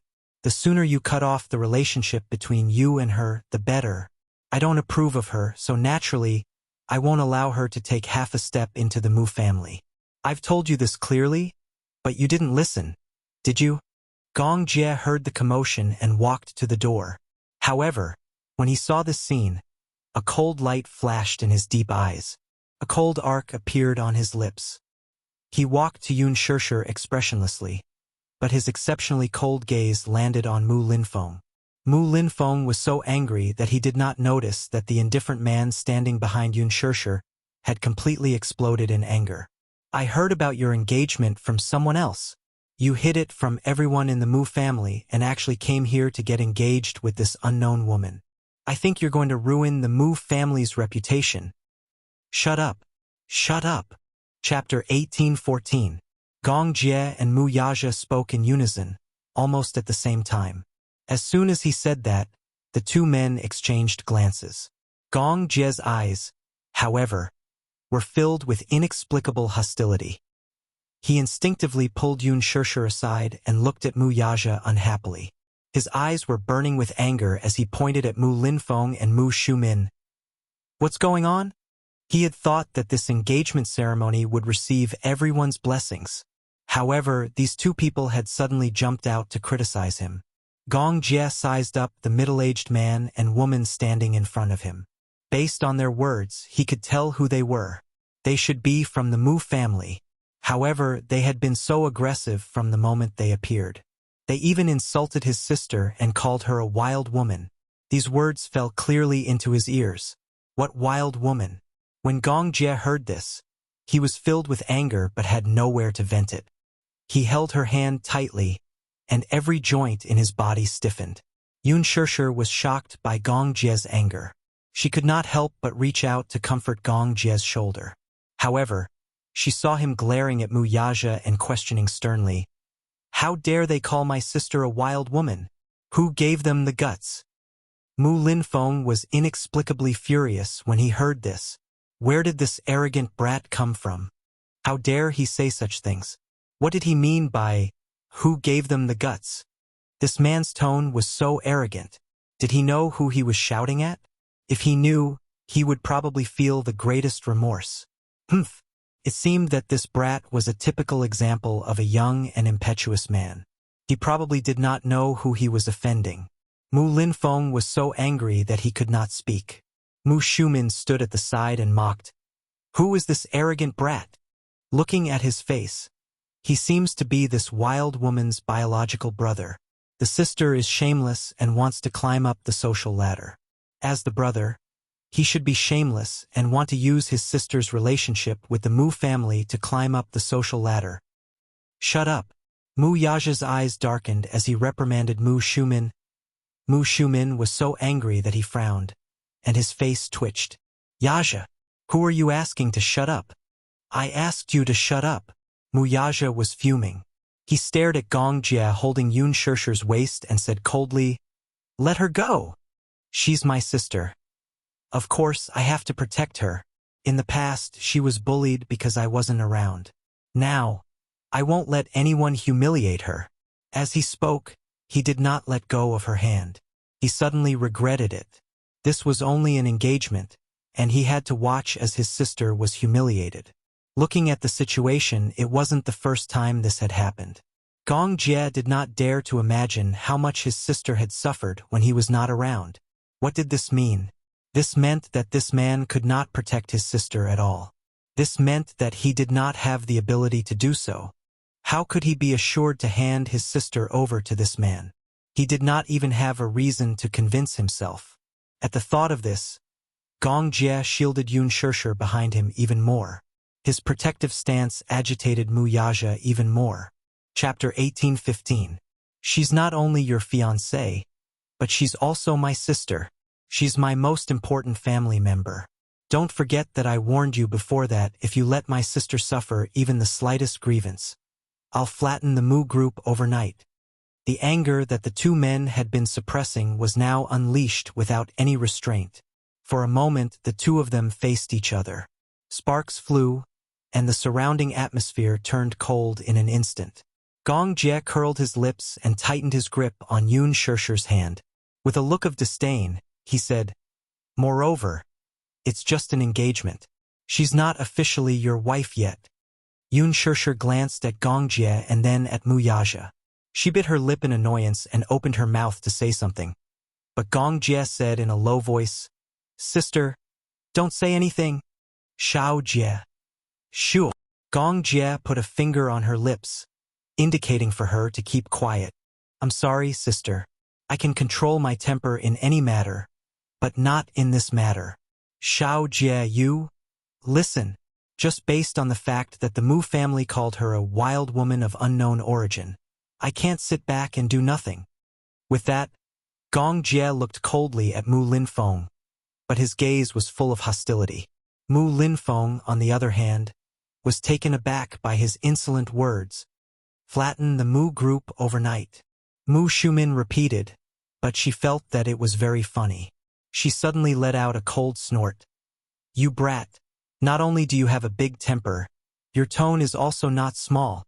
I don't know what you're going to do to flatten the Mu group." Mu Linfeng was stunned and kept quiet. Why did he have a feeling that this man wasn't just spouting nonsense?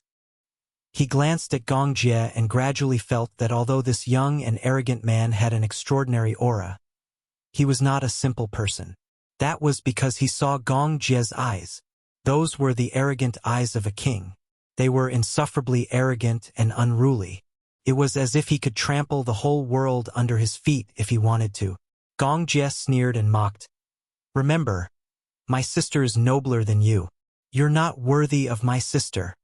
Mu Shumin's eyes were filled with anger, but they were full of mockery. "Not worthy of her?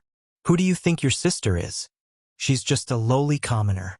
Do you think that you can climb up the ranks and enjoy all the glory and wealth just because you're related to the Mu group? I think you're dreaming." Mu Yaja coldly replied, "Shut up. You have no right to speak here." Scram.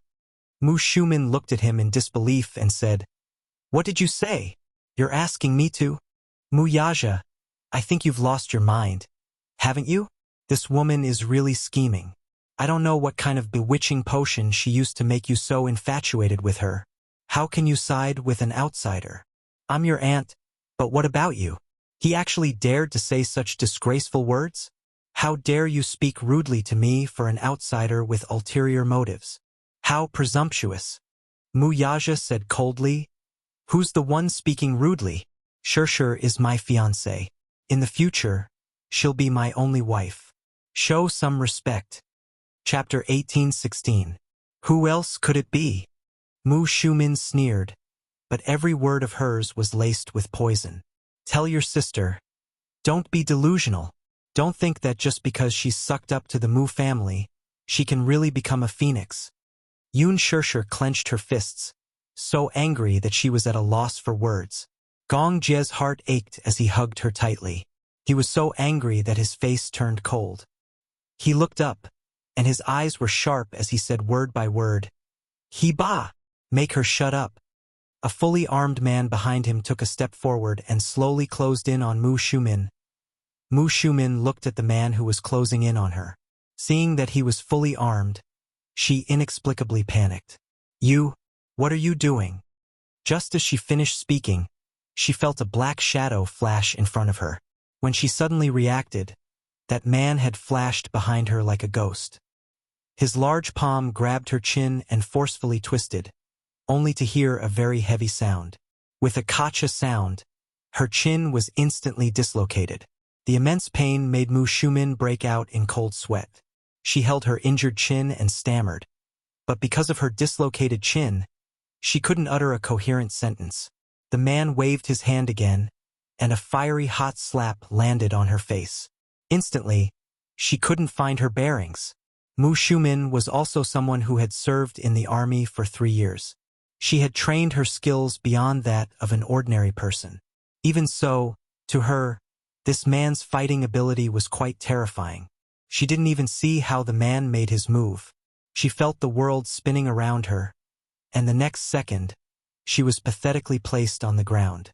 This slap almost perforated her eardrums, and there was a loud buzzing sound in her ears, causing her to see black and white in front of her eyes.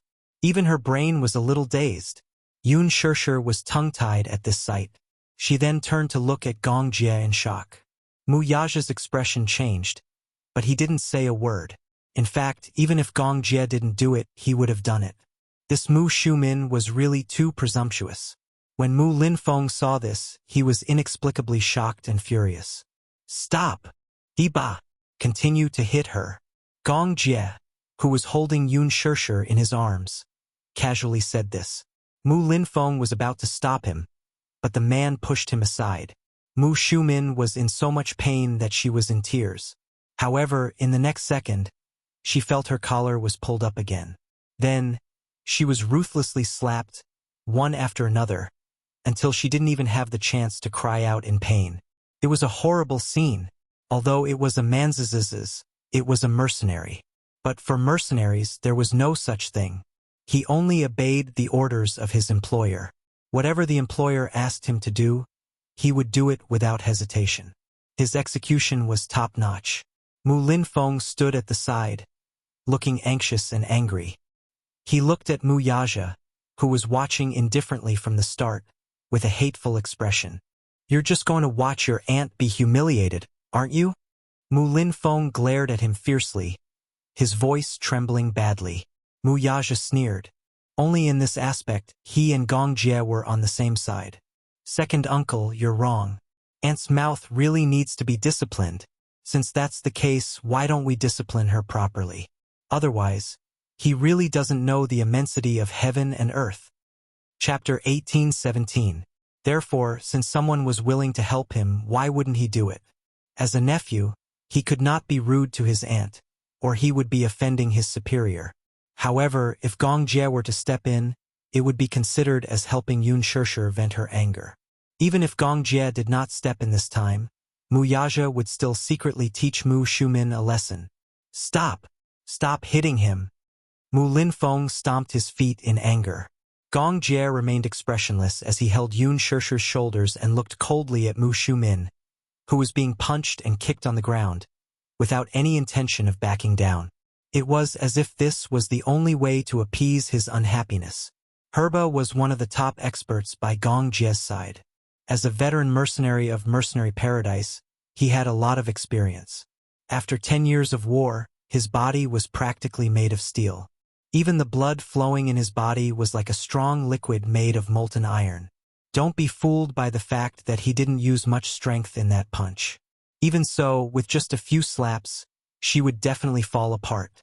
Mu Shumin was beaten black and blue, but even so, Gong Jie had no intention of retracting his order. He had decided to beat this woman, who had offended his sister, to death. In front of Yun Shirshir, he might be obedient and docile like a sheep without any temper, but other than that, in the eyes of his subordinates, Gong Jie was a rather vicious and merciless person. How vicious and merciless was he? It could be said that he was an extremely vicious person despite his young age. Anyone who angered him would end up in an especially tragic state. Yun Shirshir's heart skipped a beat as she watched. Even though she detested this woman for speaking without restraint, Gong Jie's subordinates were still too ruthless in their actions.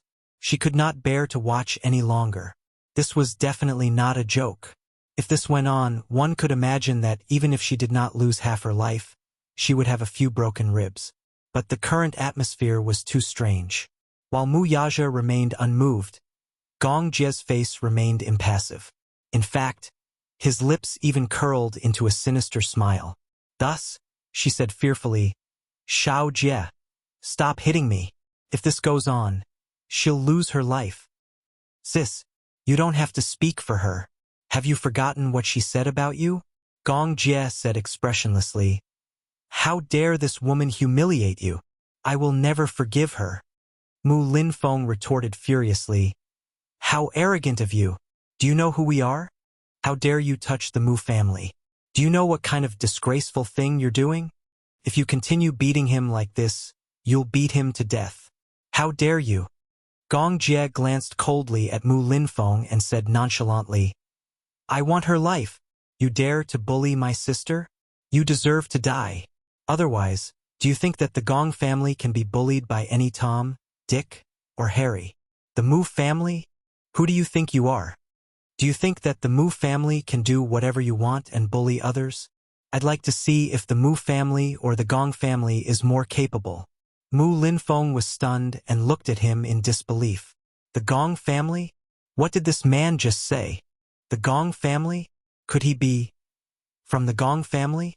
Chapter 1818. The only thing she was concerned about now was that Mu Shumin was about to lose her life. Even though she hated her, today was the happiest day of her life. She did not want to cause any bloodshed because of one person. She would not feel good if they parted on bad terms because of this. Hence, she said in a pleading tone, Xiao Jie, listen to me. Okay? At least not here. Today is my engagement day. Don't make such a big fuss. Don't overdo it. Okay. When Gong Jie heard this, he frowned but did not object forcefully. He took a deep breath and opened his eyes abruptly. With a sharp gaze, he said, Stop! Almost at the same time he finished speaking, Herba stopped and retreated behind him, ready to receive orders at any time. You're too heavy-handed. What if you kill her? Gong Jie reprimanded impatiently. Hiba looked confused. Didn't he ask him to be heavy-handed? Today is my sister's important day. How unlucky would it be if I kill her and get covered in blood? Gong Jie reprimanded again. Whatever Yun Shishir said, it was the truth. According to his original intention, a woman like her should be killed as soon as possible. However, his sister said that he could not kill anyone on such an important day. He immediately changed his stance and stood on the same side as Yun Shishir. The corners of Mu Yaja's eyes twitched fiercely. This Gong Jie was really not an ordinary person. In front of his subordinates and Yun Shishir, he was Satan on one side and an angel on the other. Earlier, he had viciously said that he wanted Mu Shumin's life. Once Yun Shishir spoke, he immediately flapped his wings like an adorable little angel and flew around Yun Shishir. Mu Linfeng walked to Mu Shumin only to see her lying face down on the ground, unconscious. When he turned her over with difficulty, he saw that her eyes were rolled back, her face was covered in blood, and her entire body was limp, especially her two arms. They were curled up at an extremely twisted angle, as if they had been severely fractured, twisted into a terrifying angle. It was a tragic sight. It was already not easy to keep her life. Mu Linfeng's mind was in a mess. Hence, he did not care much and hurriedly called for people to carry Mu Shumin to the island's infirmary. As he escorted Mu Shumin away, he glared fiercely at Gong Jie with a hostile look. His heart was full of vigilance. This man was simply a terrifying existence. Mu Linfeng snorted coldly and left in a hurry. Mu Yaja expressionlessly ordered people to clean the mess on the ground. Gong Jie was unhappy to see Mu Shumin's infirmary. Hence, he comforted Yun Shishir. Sister, don't spoil the fun because of her. She bullied you, and I've already ruthlessly retaliated. With today's lesson, she definitely won't let you suffer in the future. Xiao Jie, don't you think you've gone overboard? Yun Shishir interrupted him. Gong Jie was stunned and looked at her with a hurt expression. How have I gone overboard? When did you become so violent? Yun Shishir looked at him sadly. She felt that she had inadvertently caught a glimpse of the terrifying and cold expression on his face just now. Somehow, she felt that this younger brother in front of her seemed a little unfamiliar. Gong Jie's gaze was stunned and he was full of grievances. Sister, how can you say that? How am I violent?